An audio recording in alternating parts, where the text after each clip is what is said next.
Hello দর্শকবৃন্দ, এই গল্পটি সম্পূর্ণ A to Z একসাথে রয়েছে, তাই পুরো গল্পটা শুনতে কেউ মিস করবেন না।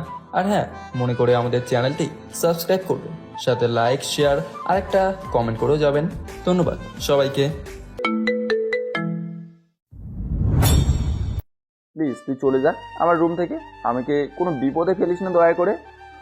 রিমি কোনো কথা না শুনেই তার পরনের জামা কিছুটা ছিঁড়ে ফেলে আর শয়তানি হাসি দিয়ে রানাকে বলে, এখন দেখ খেলা, কালকে সকালে তোর এই বাড়ি ছাড়তেই হবে।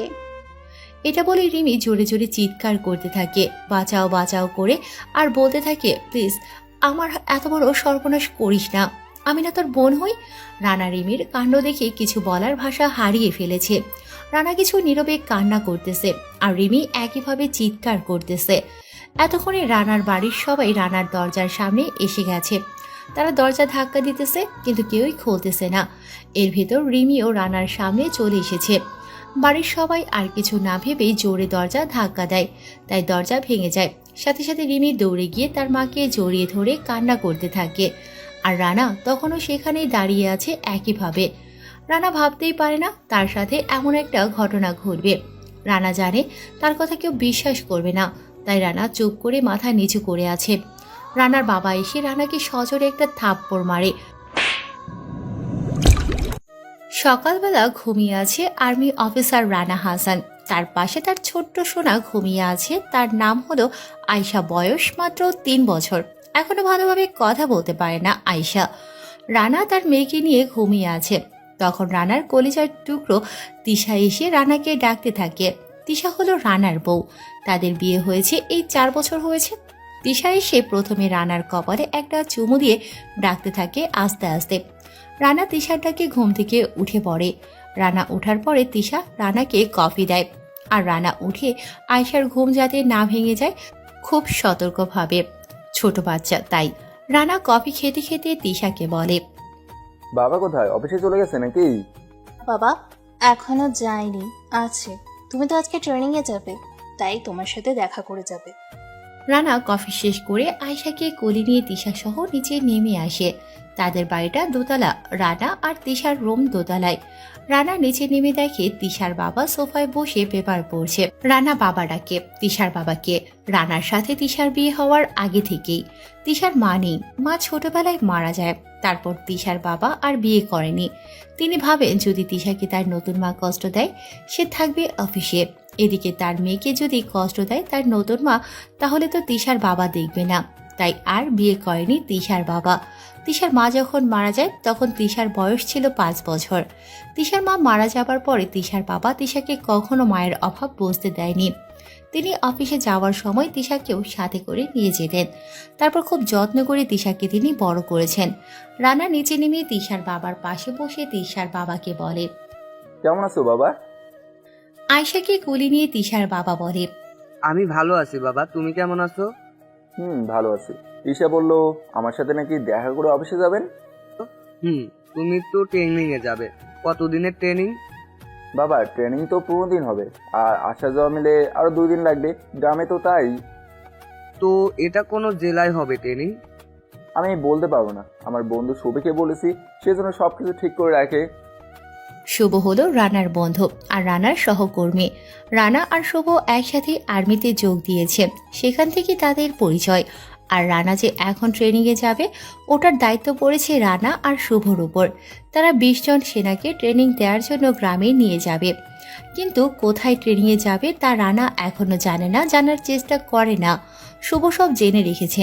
রানা আর শুভ তাদের টিম নিয়ে তাঁবু বানিয়ে থাকবে গ্রামে। রানা আর তিশার বাবা কথা বলতেছে, তখন আয়শা রানাকে বলে ওঠে, আব্বু আব্বু, আমি যাবো তোমার সাথে। না শোনা, তুমি ওখানে যেতে পারবে না, তুমি তোমার নানা ভাইয়ের সাথেই ঘুরতে যেও বিকেলে। হ্যাঁ নানু ভাই, তোমাকে আর তোমার আম্মুকে আমি বিকেলে ঘুরতে নিয়ে যাব। আচ্ছা ঠিক আছে নানা ভাই। তখন তিশা সবাইকে ডাক দিয়ে বলে, সবাই নাস্তা করতে এসো এখন। আসতেছি, তুমি সব রেডি করে রাখো মা। সব রেডি করে রেখেছি, এখন আসো তো, না হলে রানারও দেরি হয়ে যাবে। তারপর তিশার বাবা আর রানা আয়শাকে নিয়ে চলে যায় নাস্তার টেবিলে। সেখানে গিয়ে সবাই মিলে নাস্তা করে নেয়। নাস্তা করার পরে রানা তিশার বাবাকে বলে, বাবা আজকে কি অফিসে না গেলে হয় না? আজকে না গেলে অফিসে যেও না, আমি তো এখন বের হয়ে যাব, তুমি ওদেরকে নিয়ে একটু ঘুরে আসো। আচ্ছা ঠিক আছে বাবা, তুমি চিন্তা করো না, তুমি বের হওয়ার পরেই ওদেরকে নিয়ে আমি ঘুরতে যাব। রানা আরো কিছু সময় তিশার বাবার সাথে কথা বলে তার রুমে চলে আসে। রানার সাথে তিশাও আসে, এসেই রানাকে বলে, এতদিন থাকতে হবে তোমাকে ছাড়া? আরো আগে আসতে পারবে না? কি বলো তুমি? আর আজকে তো নতুন না, আমার তো বছরে 2 থেকে 3 বার এমন ট্রেনিংয়ে যেতে হয়, তাই না? তিশা রানাকে জড়িয়ে ধরে বলে। ঠিক আছে, তুমি সাবধানে থাকবে কিন্তু।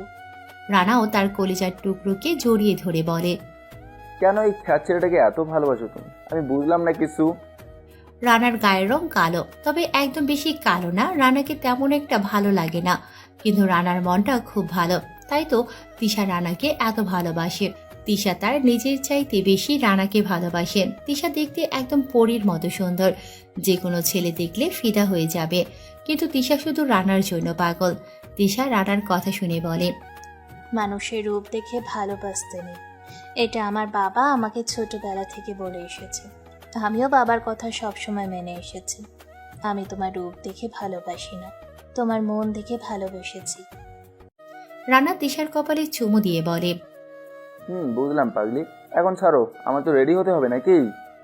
তিশা মুস্কি হেসে রানাকে ছেড়ে দেয়। রানা রেডি হয়ে নেয় কালো শৈলে আর্মির পোশাক রানাকে ভালোই মানিয়েছে। রানা রেডি হয়ে তিশাকে বলে, চলো নিচে যাবে আমার সাথে, আমি তো এখন চলে যাব। চলো। আয়শাও নিচে আছে বাবার সাথে। রানা তিশাকে নিয়ে নিচে চলে আসেন। এসে দেখে আয়শা তার নানার কোলে বসে আইসক্রিম খাচ্ছে। তা দেখে তিশা আয়শাকে বলে, আয়শা, আইসক্রিম কোথায় পেয়েছো? ফ্রিজ খুলেছো তুমি? না আম্মু, নানা ভাই দিয়েছে আমাকে। হ্যাঁ মা, আয়শাকে আমি ফ্রিজ থেকে আইসক্রিম দিয়েছি, ও ফ্রিজ খুলেনি। রানা আয়শাকে কোলে নিয়ে বলে, বাবা আমি এখন যাই তাহলে, আপনি একটু ওদের দেখে রাখবেন। সে তোমার চিন্তা করতে হবে না বাবা, তুমি মন দিয়ে তোমার কাজ করো। মা তোমার জন্য কি আনবো আসার সময়? আব্বু আমার জন্য চকলেট আর আইসক্রিম আনবা? ঠিক আছে মামুনি, বাবা চলে যাচ্ছি, তুমি কোনো দুষ্টুমি করবে না, আর মার কথা সবসময় শুনবে। আচ্ছা আব্বু, শুনবো। রানা মেয়ের কপালে একটা চুমু খেয়ে তিশার কোলে দিয়ে দেয় আয়শাকে। তারপর সবার কাছ থেকে বিদায় নিয়ে চলে যায় ক্যাম্পে। সেখানে গিয়ে দেখতে পায় শুভকে। শুভ দাঁড়িয়ে আছে। রানা গিয়ে শুভকে বলে, কি অবস্থা বন্ধু? বন্ধু, আমি ভালো আছি। তোর কি খবর? আমার অবস্থা তো খুব ভালো। ভালো তো থাকবি, বউ আছে না। আচ্ছা, আমার মামিটার কি খবর রে? সে ভালো আছে। তুই বিয়ে করবি কবে? তোকে কতবার বলেছি বিয়ে করতে, তুই তো করবি না, আবার আমাকে হিট লাগিয়ে কথা বলিস। তুই বিয়ে করে তুই ভালো থাক। করব। মা বাবা ও যে মিলে চাপ দিতেছে, এবার মনে হয় বিয়েটা করাই লাগবে। আর মা তো আজকে বলেছে মেয়ে নাকি একটা তার খুব পছন্দ হয়েছে। রানা মন খারাপ করে বলে, ও তাহলে বিয়েটা করে নে, মা বাবাকে কষ্ট দিস না। আচ্ছা তুই থাক, আমি আসতেছি একটু। শুভ বুঝতে পেরেছে কেন রানা মন খারাপ করেছে। মার কথা বলতেই শুভ রানার ব্যাপারে সব জানে এবং রানাকে যথেষ্ট বিশ্বাস করে। শুভ জানে রানা এখন তার মায়ের কথা মনে করে কান্না করবে, তাই শুভ কিছু না বলে চুপ করে আছে। মানুষ কাঁদতে চাইলে কাঁদতে দেয়া ভালো, তাহলে কষ্টটা কিছুটা হলেও দূর হয়ে যায় মন থেকে। রানা একটা নিস্তব্ধ জায়গায় গিয়ে তার মায়ের কথা মনে করতে থাকে। রানার মা রানাকে খুব ভালোবাসে, কিন্তু বাড়ির কোনো লোক রানাকে ভালোবাসতো না, কারণ রানা ছিল কালো আর বাড়ির সবাই ছিল খুব সুন্দর। তারা রানাকে কালো বলে ব্যঙ্গ করত সব সময়। রানার অতীত। রানার বাবারা 2 ভাই। রানার বাবা বড়, তার 2 ছেলে। প্রথম ছেলে রাকিব, তারপরে হলো রানা।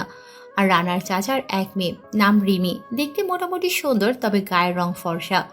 রানার পরিবারে শুধু রানা কালো ছিল। রানার বাড়ি চাঁদপুর জেলার ফরক্কাবাদ বাজার গুলিশা গ্রামে, তবে গ্রামের ভিতর রানার পরিবার ছিল খুব বড়লোক। ফরক্কাবাদ বাজারে 2টা দোকান বড় নাম করা, একটা চালায় রানার বাবা, আরেকটা রানার চাচা। রানার দাদা দাদি মারা গেছে অনেক আগেই, তারপরও রানার বাবা আর চাচা একসাথে থাকে। গ্রামে তাদের বড় বিল্ডিং আছে, 2 তলা বাড়ি, ছাদ করা। রানার মা আর চাচি সংসারের দেখাশোনা করে। রানাকে তার পরিবারের কেউ পছন্দ করে না, শুধু রানার মা ছাড়া। রানার মা রানাকে অনেক ভালোবাসে। রানার ভাই রাকিবকে বাড়ির সবাই খুব ভালোবাসে। রাকিবও রানাকে দেখতে পায় না, তাই যখন সুযোগ পায় তখন রানাকে সবার হাতে বকা শোনায়। রানা ফরক্কাবাদ কলেজে পড়ালেখা করা অবস্থায় একদিন কলেজ থেকে বাড়ি আসার সময় দেখে রাকিব একটা মেয়েকে কিস করতেছে। রানা দেখেও না দেখার ভান করে চলে আসে বাড়িতে। রাকিব তখন পড়ালেখা শেষ করে অবসর সময় কাটাতো, আর রিমি সবেমাত্র কলেজে উঠেছে। বাড়িতে আসার পরে রানা কারোর সাথে কথা না বলে তার রুমে চলে যায়। অবশ্য তার সাথে কেই বা কথা বলবে, তাকে তো কেউ পছন্দই করে না। রুমে এসে ফ্রেশ হয়ে রানা কিছু সময় শুয়ে থাকে। রাতে খাবার টেবিলে সবার সাথে খেতে বসে রানা। সবাই কথা বলতেছে, রানা চুপ করে খাচ্ছে। কার সাথেই বা কথা বলবে? হঠাৎ রানার বাবা রানাকে বলে ওঠে, তুই নাকি কোন মেয়েকে জোর করে কিস করেছিস? রানা তার বাবার ধমক শুনে ভয় পেয়ে যায়, আর সে অবাক হয়ে তার বাবাকে বলে, না বাবা, আমি কাউকে কোনো কিস করিনি, বিশ্বাস করো। তাহলে কে রাকিব মিথ্যা বলতেছে নাকি? সে নিজের চোখে দেখাচ্ছে তুই এক মেয়েকে জোর করে কিস করেছিস। তুই যে একটা বেয়াদব, এটা আমি খুব ভালো করে জানি। রানা তার বাবার কথা শুনে খাবার না খেয়ে হাত ধুয়ে চোখের পানি ফেলতে ফেলতে চলে যায় তার রুমে। এখন যদি বলে রাকিব এক মেয়েকে কিস করেছে, তাহলে কেউ তার কথা বিশ্বাস করবে না, শুধু রানার মা ছাড়া। কিন্তু রানার মা ছেলের জন্য কিছু বলতে গেলেই সবাই তাকে বকাঝকা করে। রানা কিছু না বলে তার মনের কষ্ট নিয়ে রুমে চলে যায়। রানা চায় তাকে কষ্ট দিয়ে যদি বাড়ির সবাই ভালো থাকে তাহলে থাকুক। রাকিব খুব খুশি মিথ্যে বলে রানাকে বকা শোনাতে পেরে। সেই সাথে রিমিও মহা খুশি। রানার মাও না খেয়ে উঠে যায়, ছেলে না খেয়ে আছে, মা কি করে খাবে? তাই রানার মা না খেয়ে উঠে পড়ে। তারপর রানার রুমে গিয়ে দেখে রানা কান্না করতেছে, তাই তিনি রানাকে বলে, তুই তো জানিস ওরা তোকে দেখতে পারে না, তাই বলে ওদের কথায় তুই না খেয়ে চলে আসলি কেন?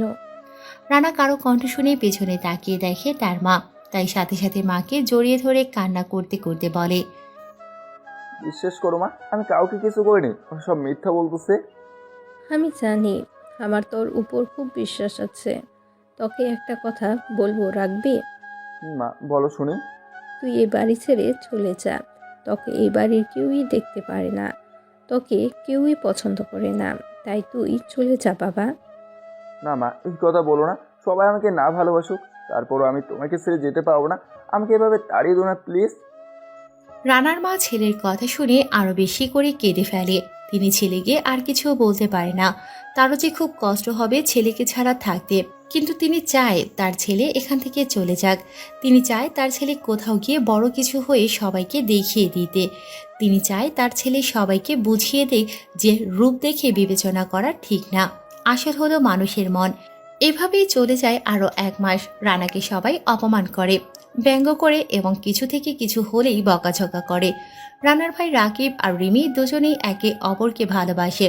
তারা দুজন চায় রানাকে তাড়াতাড়ি বাড়ি থেকে তাড়িয়ে দিয়ে সব জায়গা জমির মালিক হওয়ার জন্য। তারা ঠিক করে নিয়েছে রানাকে তারা কায়দা করে বাড়ি থেকে তাড়িয়ে দেবে।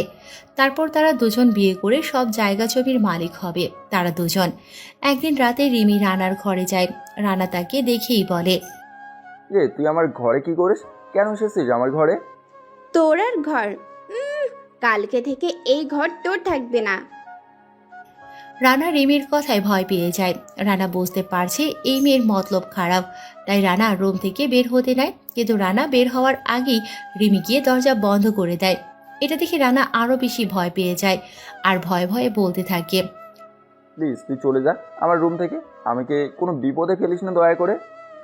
রিমি কোনো কথা না শুনেই তার পরনের জামা কিছুটা ছিঁড়ে ফেলে আর শয়তানি হাসি দিয়ে রানাকে বলে, এখন দেখ খেলা, কালকে সকালে তোর এই বাড়ি ছাড়তেই হবে। এটা বলে রিমি জোরে জোরে চিৎকার করতে থাকে, বাঁচাও বাঁচাও করে, আর বলতে থাকে, প্লিজ আমার এত বড় সর্বনাশ করিস না, আমি না তোর বোন হই। রানা রিমির কাণ্ড দেখে কিছু বলার ভাষা হারিয়ে ফেলেছে। রানা কিছু নীরবে কান্না করতেছে আর রিমি একইভাবে চিৎকার করতেছে। এতক্ষণে রানার বাড়ির সবাই রানার দরজার সামনে এসে গেছে। তারা দরজা ধাক্কা দিতেছে কিন্তু কেউই খুলতেছে না। এর ভেতর রিমিও রানার সামনে চলে এসেছে। বাড়ির সবাই আর কিছু না ভেবেই জোরে দরজা ধাক্কা দেয়, তাই দরজা ভেঙে যায়। সাথে সাথে রিমি দৌড়ে গিয়ে তার মাকে জড়িয়ে ধরে কান্না করতে থাকে। আর রানা তখনও সেখানেই দাঁড়িয়ে আছে একইভাবে। রানা ভাবতেই পারে না তার সাথে এমন একটা ঘটনা ঘটবে। রানা জানে তার কথা কেউ বিশ্বাস করবে না, তাই রানা চুপ করে মাথা নিচু করে আছে। রানার বাবা এসে রানাকে সজোরে একটা থাপ্পড় মারে ঠাস করে, আর বলতে থাকে, ছি, আমি ভাবতেই পারিনি তুই এত নিচে নেমে গেছিস। বাবা বিশ্বাস করো, আমি কিছু করিনি, ও ইচ্ছে করেই এমন করছে। তখন রানার চাচা এসে রানাকে আরেকটা থাপ্পড় মারে।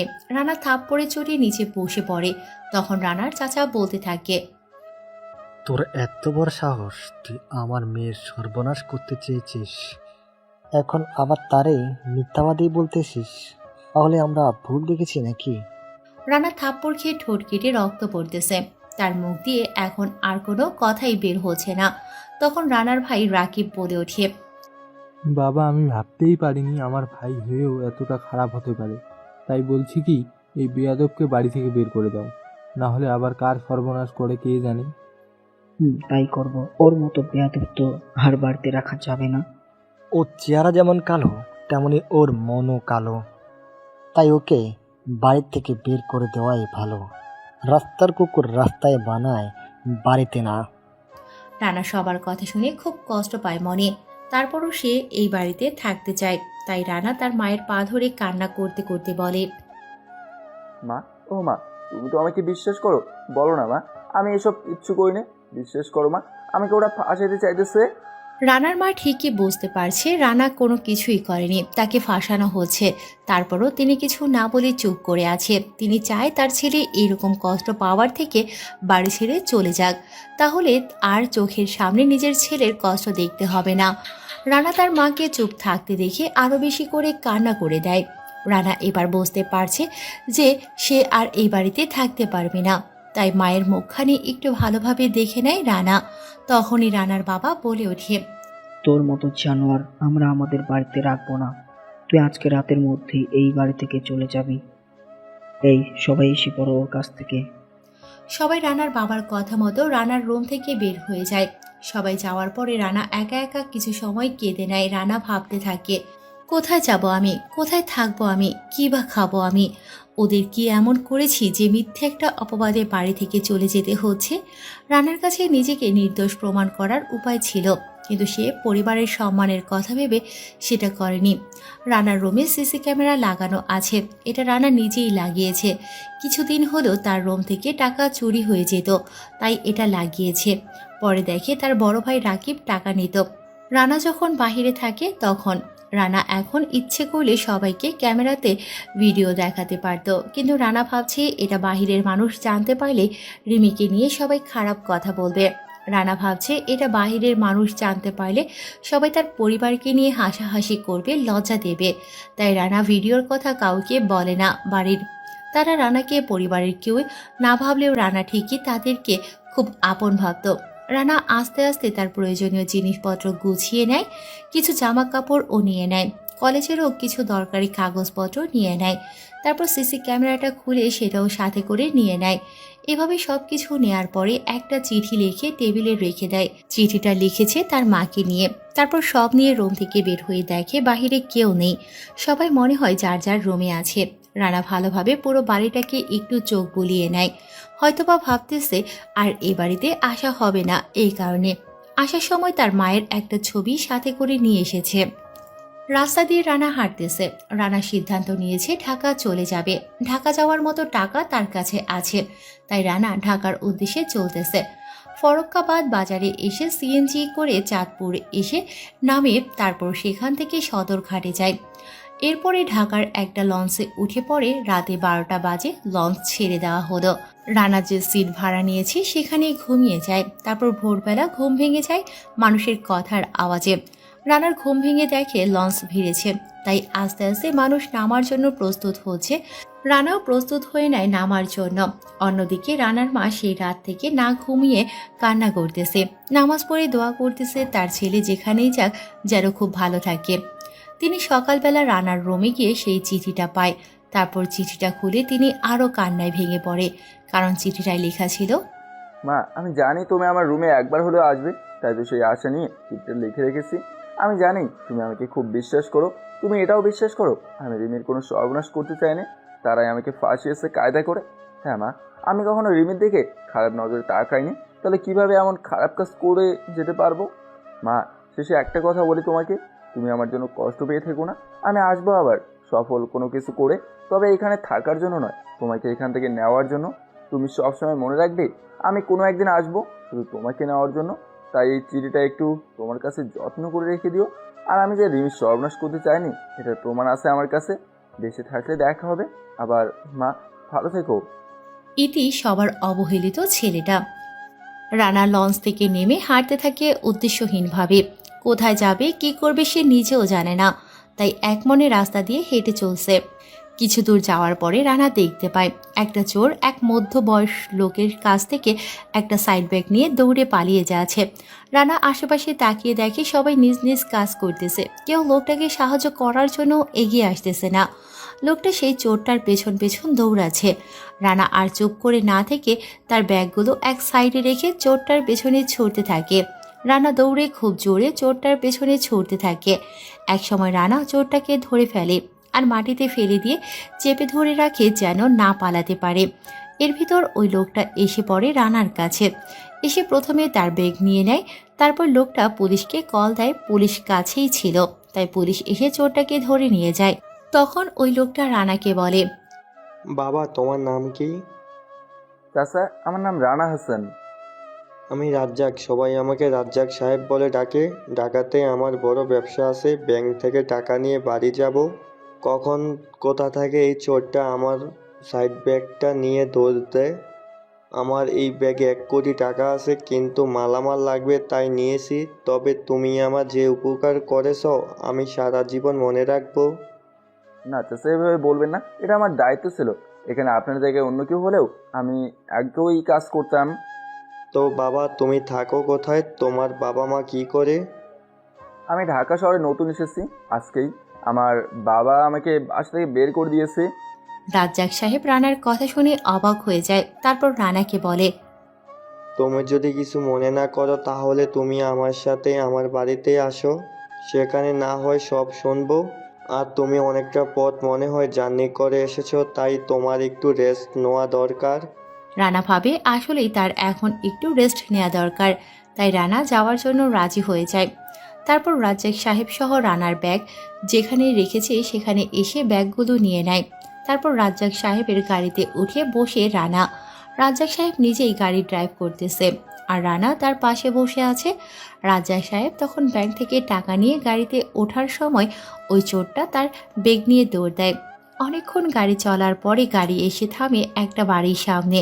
রাজ্জাক সাহেব গাড়ি থামিয়ে রানাকে নামতে বলে রানা নেমে রাজ্জাক সাহেবকে বলে, আমরা কোথায় আসছি চাচা? এটাই আমার বাড়ি, চলো ভিতরে যাই এখন। তারপর রাজ্জাক সাহেব হাঁটতে থাকে বাড়ির দিকে। রানাও তার পেছনে পেছনে যায়।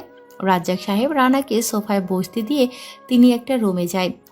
এর ভিতর তিশা তার রুম থেকে বের হয়ে নিচে নেমে দেখে রানা সোফায় বসে আছে। তখন তিশা রানার সামনে এসে বলে, আসসালামু আলাইকুম। কে আপনি? চিনলাম না তো আপনাকে। রানা তিশার কণ্ঠ শুনে তাকিয়ে দেখে তিশা তার সামনে দাঁড়িয়ে আছে, তাই রানা সেদিকে আর না তাকিয়ে মাথা নিচু করে রাখে। রানা তিশার দিকে ভালোভাবে তাকায় না, তাই তিশার সৌন্দর্য দেখতে পায় না। রানা মাথা নিচু করে তিশার কথার উত্তর দেয়, ওয়ালাইকুম আসসালাম, আমি রানা হাসান, গ্রাম থেকে এসেছি। এই বাড়ির মালিক আমাকে নিয়ে এসেছে রাস্তা থেকে। রাস্তা থেকে নিয়ে এসেছে মানে? বুঝলাম না কিছু, একটু পরিষ্কার করে বলেন তো।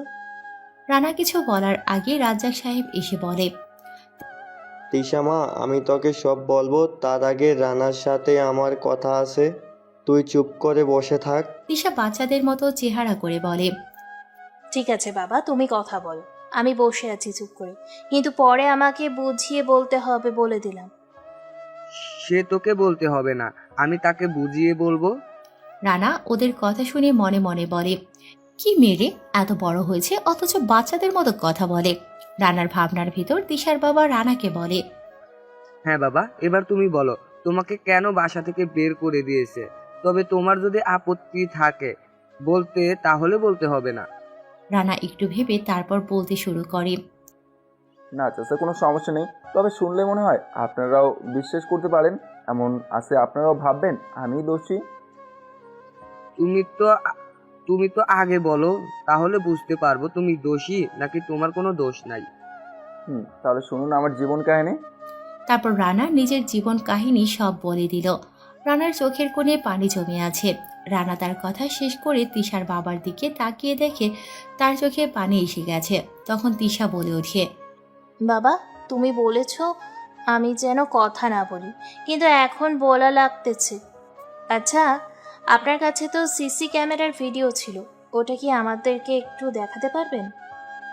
ওটা তো আমাদের পারিবারিক, তাই না দেখালে হয় না। বাবা প্লিজ, আমাদের তুমি দেখাতে পারো, কোনো সমস্যা নেই। রানা আর কিছু না বলে ভিডিওটা ওদেরকে দেখায়। রানা ভাবে এরা তো আর গ্রামের লোক না যে সবাইকে বলে বেড়াবে, আর ওদেরকে দেখে খারাপ লোকও মনে হয় না। তাহলে যেহেতু এত করে বলতেছে, তাহলে দেখালেই সমস্যা কি? ওরা ভিডিওটা দেখে অবাক হয়ে যায়। আর তিশার বাবা রানাকে বলে, তোমরা তো এখানে কোনো দোষী নাই, তাহলে তুমি কেন শুধু শুধু কষ্ট পাচ্ছ? নিজেকে কঠিন করতে শিখো, না হলে এই জীবনে কোনো মূল্য নেই। এখন মানুষ হলো টাকার পাগল, টাকা দিয়ে যে কোনো কাজ করানো যায়, তাই নিজেকে এমনভাবে তৈরি করতে হবে যাতে মানুষ দেখলেই সম্মান করার জন্য ঝাঁপিয়ে যায়। রানা চুপ করে মনোযোগ সহকারে কথাগুলো শুনে বলে, আচ্ছা চাচা, আমি তাহলে যাই, বাসা খুঁজতে হবে, না হলে থাকবো কোথায়? শুনুন, আপনার কোথাও যাওয়া লাগবে না, আপনি আজকে থেকে এখানেই থাকবেন। না, তা হয় না। আমি চাই নিজে কিছু করে দেখাতে, তাই এখানে থাকা ঠিক হবে না আমার জন্য। আর তাছাড়া আপনাদেরকেও আমি ঠিকভাবে চিনি না, আমাকেও আপনারা ঠিকভাবে চেনেন না এখনো। তাতে কি হয়েছে, আস্তে আস্তে পরস্পরকে চিনে নিব। বাবা, তোমাকে একটা কথা বলি, আমার এই মা মরা মেয়েটা যেহেতু বলেছে এইখানে তুমি থাকতে, তাহলে তুমি থেকে যাও। আমি ওর কোনো আশা অপূর্ণ রাখিনি, তাই এখন তোমার কাছে হাত জোর করে বলছি, তুমি থেকে যাও এখানে। রানা একটু ভাবনা চিন্তা করে বলে, চাচা, তা না হয় থাকলাম, কিন্তু কিছুদিন পর আমি কলেজে ভর্তি হব, তাই এখন আমার একটা কাজের খুব দরকার। তাই যদি আমাকে একটা কাজের ব্যবস্থা করে দিতেন খুব ভালো হতো, আর না হলে আমি মেল করে নেব, সমস্যা নেই। তিশার বাবা বুঝতে পারে রানা কারো অনুপ্রেরণা নিয়ে চলতে পছন্দ করে না, কিন্তু রানা ঠিকই বলেছে, তার একটা কাজের দরকার, তাহলে সে নিজের পায়ে দাঁড়াতে পারবে। তিশার বাবা এসব ভেবে কিছু বলতে যাবে, তখন তিশা বলে ওঠে, বাবা, আমাদের অফিসে তো লোক লাগবে, তাহলে ওকে নিয়ে নেই আমরা, কি বলো? তুই ঠিক বলেছিস, কিন্তু রানা কি এসব কাজ করতে পারবে? বাবা, ও পারবে, কারণ আমি ওর ভিতরে একটা ভালো মন দেখতে পেয়েছি। ও চেষ্টা করলে নিশ্চয়ই করতে পারবে। কি মিস্টার রানা, পারবেন না করতে? আসলে আপু, যদি আমাকে কিছুদিন একটু বুঝিয়ে দেন তাহলে আশা করি পারবো। ঠিক আছে, আমি নিজেই আপনাকে সব কাজ বুঝিয়ে দেব। তার আগে একটা কথা বলিনি, আপনি আমার বড়, তাই আমাকে তুমি করে বলবেন আর নাম ধরে ডাকবেন, কোনো আপু চলবে না, ঠিক আছে? আপনারা হলেন বড় ঘরের মানুষ, আপনার কিভাবে নাম ধরে ডাকি বলেন? এইসব বলবেন না, কারণ আমরা সবাই আল্লাহর নিজ হাতে তৈরি করা মানুষ। আমরা সবাই সমান, কে বড় লোক, কে গরিব, কে কালো, কে ফর্সা, এইসব নিয়ে মানুষকে বিচার করতে নেই। ঠিক আছে, কিন্তু কোনো কিন্তু নয়, ঠিক আছে? তাহলে আমরা বন্ধু হতে তো পারি, তাহলে তুমি করে আর নাম ধরে ডাকতে অসুবিধা হবে না। এটা বলে তিশা নিজের হাত রানার দিকে বাড়িয়ে দেয়। রানা তিশার হাত দেখে অবাক হয়ে যায়, এত সুন্দর হাত হতে পারে তা রানা জানতো না। তখন ভালোভাবে না তাকানোর কারণে বুঝতে পারেনি কিছু। রানা মাথা তুলে তিশার দিকে তাকিয়ে আরো অবাক হয়ে যায়, এত সুন্দর চেহারা, অথচ মনের ভিতর বিন্দুমাত্র অহংকার নেই। এভাবে রানাও হাত বাড়িয়ে দেয়। যেই তিশার হাতে রানার হাত মিলিত হয়েছে, তখন রানার শরীরে একটা শিহরণ বয়ে যায়, আর হা করে তিশার দিকে তাকিয়ে আছে রানা। তখন তিশা রানার থেকে নিজের হাত ছাড়িয়ে বলে, আচ্ছা, তুমি তাহলে আমার সাথে আসো, আমি তোমাকে তোমার রুম দেখিয়ে দিচ্ছি। রানার ধ্যান ভাঙে তিশার কথায়, তাই রানা ঠিক আছে বলে দাঁড়িয়ে যায়। তারপর নিজের ব্যাগগুলো নিয়ে তিশার পিছু পিছু হাঁটতে থাকে। তিশা উপরে রানাকে নিয়ে উঠে তার পাশের রুমে রানার জন্য জায়গা করে দেয়।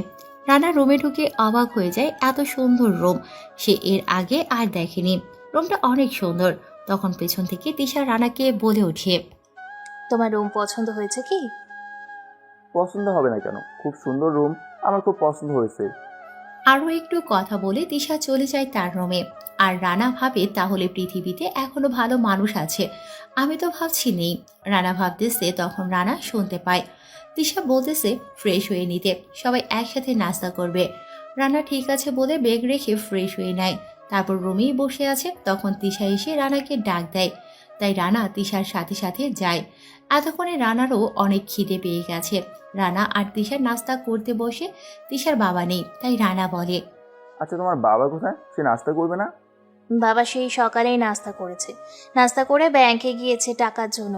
বাবার বন্ধুর ব্যাংক ম্যানেজার, তাই বাবা তাকে কল দিয়ে খুব সকালে বেরিয়ে চলে যায়।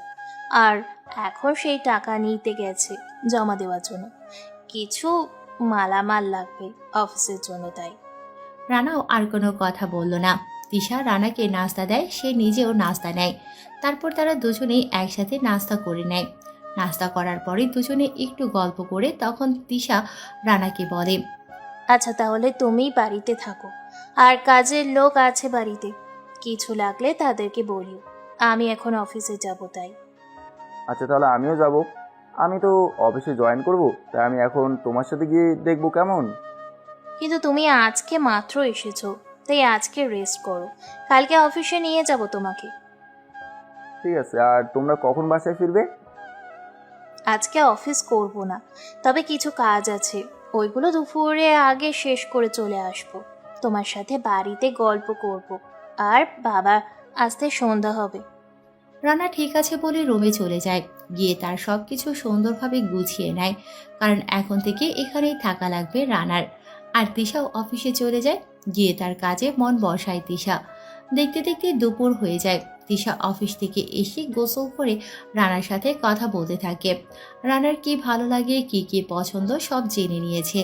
রানা মনে মনে ভাবে সে কত সুন্দর একটা মেয়ে, অথচ আমার মতো অসুন্দর একটা ছেলের সাথে কি ভালোভাবে কথা বলতেছে। দেখতে দেখতে 2 মাস কেটে যায়। রানা ঢাকা শহরে এসেছে। এর ভিতর তিশার বাবা আর তিশা রানাকে খুব বিশ্বাস করে নিয়েছে, আর তাদের কাছে রানাকে খুব ভালো লেগে যায়। তার কারণ হলো রানা অফিসে জয়েন করার 15 দিনের মাথায় রানা সব কাজ বুঝে যায়, এবং রানা যে কাজ ধরে তা খুব সুন্দরভাবে করে। তাই তিশার বাবা একদিন রানাকে বলে, রানা, তোমার কাজে আমি একটা জিনিস চাইবো, তুমি কি আমার সে স্বপ্ন পূরণ করবে? কি বলুন, আমি চেষ্টা করব পূরণ করার। দেখো, তুমি কখনো বাবার ভালোবাসা পাওনি, আমারও কোনো ছেলে নেই, তাই তুমি যদি আমাকে বাবা বলে ডাকো খুব খুশি হব। রানা একটু ভেবে বলে, আমি রাজি বাবা, তুমি আজ থেকে আমার বাবা। সেদিন থেকে রানাকে তারা আরো বেশি করে ভালোবাসে। তিশাও রানার সব সময় দেখাশোনা করে। তো 2 মাস পর রানা ভাবে এখন তার কলেজে ভর্তি হওয়া দরকার হয় ক্লাস করবে না, রাতে ঠিক মতো পড়লেই চলবে, আর কলেজে ক্লাস না করলেও সমস্যা নেই। তাছাড়া রানা খুব ভালো মেধাবী ছাত্র। তাই রানা খাবার টেবিলে বসে তিশার বাবাকে বলে, বাবা এখন যদি কলেজে ভর্তি হয়ে রাখি তাহলে ভালো হয় না? তা তো ভালো হয়। তাহলে এক কাজ করো, তুমি আর তৃষা গিয়ে তৃষার কলেজে ভর্তি হয়ে যাও। কিন্তু বাবা আমার তো আগের কলেজ থেকে ছাড়পত্র আনতে হবে, না হলে তো হবে না। তাও ঠিক। তো তুমি কবে গিয়ে ছাড়পত্র আনতে চাও? বাবা আমি এখন তোমার কাছে থাকি, তোমাকে বাবা হিসেবে মানি, তাই তুমি যেদিন বলবে সেদিনই যাব। আচ্ছা, যেহেতু এটা পড়ালেখার বিষয় তাই আগে ভাগেই করাই ভালো। তাহলে তুমি কালকে গিয়ে নিয়ে আসো, তোমার সাথে তৃষা যাবে আর সাথে করে গাড়ি নেবে। কিন্তু বাবা তৃষায় গেলে অফিসকে দেখবে। ওটা নিয়ে তোমার ভাবতে হবে না, ওটা আমি দেখে নেব। সেদিনের মতো রাতটা পার হবার পরে রানা আর তিশা রেডি হয়ে নেয় পরের দিন সকালে। তারপর দুজনে গাড়িতে উঠে পড়ে। তিশা রানাকে বলেছে তিশাকে একটু তাদের গ্রামটা দেখাতে। তিশার নাকি খুব ইচ্ছে গ্রাম দেখবে, তাই রানা রাজি হয়ে যায়। যদিও রানার ইচ্ছে ছিল না, তারপরও রানা রাজি হয়, কারণ তিশাদের জন্য আজ রানা সুন্দরভাবে চলাফেরা করতে পারে। দীর্ঘ 4 ঘন্টা লেগে যায় ফরক্কাবাদ আসতে। কোনো সমস্যা না থাকায় এত তাড়াতাড়ি গাড়ি এসেছে, আর না হলে আরও বেশি সময় লেগে যেত। ফরক্কাবাদ এসে গাড়িটা এক সাইডে রেখে দেয়। তারপর রানা আর তিশা কলেজে ঢুকে পড়ে। চারিদিক থেকে ওদের দিকে সবাই অবাক হয়ে তাকিয়ে আছে। সবার বিশ্বাস হচ্ছে না রানার মতো এত অসুন্দর একটা ছেলের সাথে পরীর মতো একটা মেয়ে এসেছে। কোনো কোনো ছেলে তো তিশার সাথে লাইন মারার জন্য উঠে পড়ে লেগেছে। রানার কলেজে কোনো বন্ধু নেই, রানা কারোর সাথে চলাচল করতো না, আর কোনো ছেলেও রানাকে পছন্দ করতো না, রানার সাথে বন্ধু হতে চাইতো না। রানা তিশাকে নিয়ে সোজা অফিসে ঢুকে যায়। তারপর প্রিন্সিপাল স্যারের সাথে কথা বলে এখান থেকে ছাড়পত্র নিয়ে নেয়। প্রিন্সিপাল স্যার রানাকে খুব ভালো করে চিনে, কারণ রানা কলেজের একমাত্র মেধাবী ছাত্র ছিল। অফিসে সব কাজ শেষ করে তারা বের হয়। তিশা কলেজটা একটু ঘুরে ঘুরে দেখে নেয়। তখন কলেজের একদল বড় ভাই এসে রানাকে বলে, এই রানা, মেয়েটা কে রে? ভাই ও আমার। রানাকে থামিয়ে দিয়ে তিশা বলে ওঠে, ভাইয়া, আমার স্বামী রানা। কিছুদিন হলো আমাদের বিয়ে হয়েছে, আমরা ঢাকাতে থাকি। আচ্ছা, আমরা তাহলে আসি। ভাইয়া, এই রানা চলো। রানা তিশার কথা শুনে অবাক হয়ে যায়। এই মেয়ে বলে কি, পাগল হয়ে গেল নাকি? আর এইদিকে বড় ভাইরাও মনে মনে কষ্ট পায়। এত সুন্দর মেয়েটা নাকি রানার মতো অসুন্দর একটা ছেলের বউ। রানা তিশার সাথে একটু দূরে এসে বলে, এই তুমি কি পাগল হয়ে গেছো নাকি? ওদের কাছে কেন বলেছো তুমি আমার বউ? আরে তো কি হয়েছে? যদি এটা না বলতাম তাহলে তো ওরা আমাদের পিছনে ঘুরঘুর করতো, আর আমার এসব একদম ভালো লাগে না, তাই বলেছি। বুঝলাম। আচ্ছা তাহলে চলো, তোমাকে আমাদের গ্রামটা একটু ঘুরিয়ে দেখিয়ে চলে যাবো। এই বলে তিশাকে নিয়ে যেই গেটের দিকে এগিয়ে যাবে, তখন কোথা থেকে রিমি এসে রানাকে বলে, কিরে আবার এসেছিস এখানে? তুই আমার সর্বনাশ করতে চেয়েছিলি, আর এখন এই মেয়েটার সর্বনাশ করবি নাকি আপু? এই ছেলেটা একদম ভালো না, ও একটা চরিত্রহীন। রিমি এগুলো বলতেছে যাতে তিশা রিমির কথা বিশ্বাস করে রানাকে অপমান করে সবার সামনে। কিন্তু রিমি তো জানে না তিশা সব জানে, আর তাদের কাছে প্রমাণও আছে। রানা তিশার কথা শুনে যে কিছু বলতে যাবে, তার আগেই তিশা রিমির গালে ঠাস করে একটা থাপ্পড় বসিয়ে দিয়ে বলে, চরিত্রহীন তো তুই। তুই কি মনে করেছিস আমি কিছু জানি না? আরে, রানার কাছে তোর সব কুকর্মের প্রমাণ আছে, কিন্তু সে বাড়িতে বলে নাই। তোর মান সম্মান চলে যাবে এই কারণে। এখন আমি বলছি, তোর জন্যই ভালো হয়ে যা, এখনো সময় আছে। মানুষের খারাপ করতে চাইবি না কখনো। আর চিন্তা করিস না, রানা এখানে থাকতে আসেনি, রানা এসেছে একবারে এখান থেকে চলে যেতে। এ বলে তিশা রানার হাত ধরে বের হয়ে যায়। তারপর দুজনে মিলে গ্রামটা একটু ঘুরে আবার ঢাকার উদ্দেশ্যে রওনা দেয়। চাঁদপুর এসে তারা কিছু খেয়ে নেয়। তারপর একটু রেস্ট নিয়ে আবার ঢাকা চলে যায়। বাড়িতে যেতে যেতে সন্ধ্যা নেমে যায়, তাই বাড়িতে গিয়ে গোসল করে নেয় তারা। তারপর রাতের খাবার খেয়ে ঘুমিয়ে যায়। পরের দিন সকালবেলা ঘুম থেকে উঠে রানা আর তিশা কলেজে গিয়ে ভর্তি হয়ে নেয়। কলেজে ভর্তি হয়েছে ঠিক, কিন্তু ক্লাস করে না তারা। সপ্তাহে একদিন কলেজে যায় তিশা আর রানা, আর 5 দিন অফিসের দেখাশোনা করে বাকি একদিন তারা ঘোরাঘুরি করে, সময় পার করে দেয়। এভাবেই রানার জীবন চলতেছে। এর ভিতর তিশা রানার প্রতি অনেক দুর্বল হয়ে পড়েছে। মানে তিশা রানাকে ভালোবেসে ফেলেছে, কিন্তু রানা এসবের ধারে কাছেও নেই। রানা তাকে ভালো বন্ধু ভাবে। তিশা রানাকে ভালোবেসে ফেলেছে, এটা রানাকে জানায় না, তবে কিছু কিছু কাজে বুঝিয়ে দেয়। রানা বুঝতে পারে, কিন্তু তারপরও রানা না বোঝার ভান করে থাকে, কারণ রানা চায় না তিশার বাবার খেয়ে তিশার বাবার পড়ে তার সাথে বেইমানি করতে। কারণ তিশার বাবা যদি রানাকে না আনতো এই জায়গায়, তাহলে রানা হয়তো কোথাও পড়ে মরে থাকতো। এভাবেই রানার এখানে 2 বছর পার হয়ে যায়। রানার পড়ালেখাও শেষ হয়ে গেছে। কিছুদিন হলো ফাইনাল পরীক্ষা দিয়েছে, ওটার রেজাল্ট দেবে এখন। তো একদিন তিশার বাবা আর তিশা সহ রানার রাতের খাবার খাচ্ছে। তখন তিশার বাবা রানাকে বলে, তুমি তো নিজের পায়ে দাঁড়াতে চাইছো, এতদিন পড়ালেখার জন্য পারোনি, তাই এখন বলতেছি। আমার একটা বন্ধু আছে, সে আর্মির মেজর, তাকে তোমার কথা বলেছি। সে বলেছে রেজাল্ট দিলে তার সাথে দেখা করে ট্রেনিংয়ে যেতে। এখন তুমি কি বলো? বাবা, আমার কোনো সমস্যা নেই। আর তাছাড়া আমি যদি দেশের সেবা করার সুযোগ পাই তাহলে অবশ্যই করব। তুমি তাকে বলে দিও। ঠিক আছে, আমি রাজি, কোনো সমস্যা নাই। তারপর খাওয়া দাওয়া শেষ করে তিশার বাবা তার রুমে চলে যায়। তখন তিশা রানাকে বলে, রানা, তোমাকে একটা কথা বলার ছিল। আরে এভাবে বলার কি আছে, কি বলবে বলো। আসলে আমি ঘুরিয়ে পেঁচিয়ে বলতে চাই না, আমি তোমাকে ভালোবাসি অনেক আগে থেকেই, কিন্তু ভয় হতো যদি তুমি আমাকে না ভালোবাসো, তাই বলতে পারিনি। তবে তোমাকে অনেকবার বোঝানোর চেষ্টা করেছি আমি। আমাকে ফিরিয়ে দিও না রানা। রানা যে ভয়টা পেয়েছে সেটাই হয়েছে। রানা অবাক হয়ে তিশাকে বলে, দেখো তিশা, তুমি অনেক সুন্দর একটা মেয়ে, যে কোনো ছেলে দেখলে তোমাকে পছন্দ করবে, কিন্তু তুমি আমার মতো অসুন্দর, আর আমার তো কোনো থাকার জায়গাও নেই, তাই আমি তোমাকে ভালোবাসতে পারবো না। তোমার বাবা যদি আমাকে না জায়গা দিত, তাহলে আমি এত ভালোভাবে থাকতে পারতাম না। আমি পারবো না তোমার বাবার বিশ্বাস নিয়ে খেলা করতে, আমি পারবো না তোমার বাবার সাথে বেইমানি করতে, তাই আমাকে মাফ করে দিও। তুমি আমার থেকে 1000 গুণ ভালো ছেলে পাবে। এই বলে রানা আর কিছু শোনার চেষ্টা না করে রুমে চলে আসে।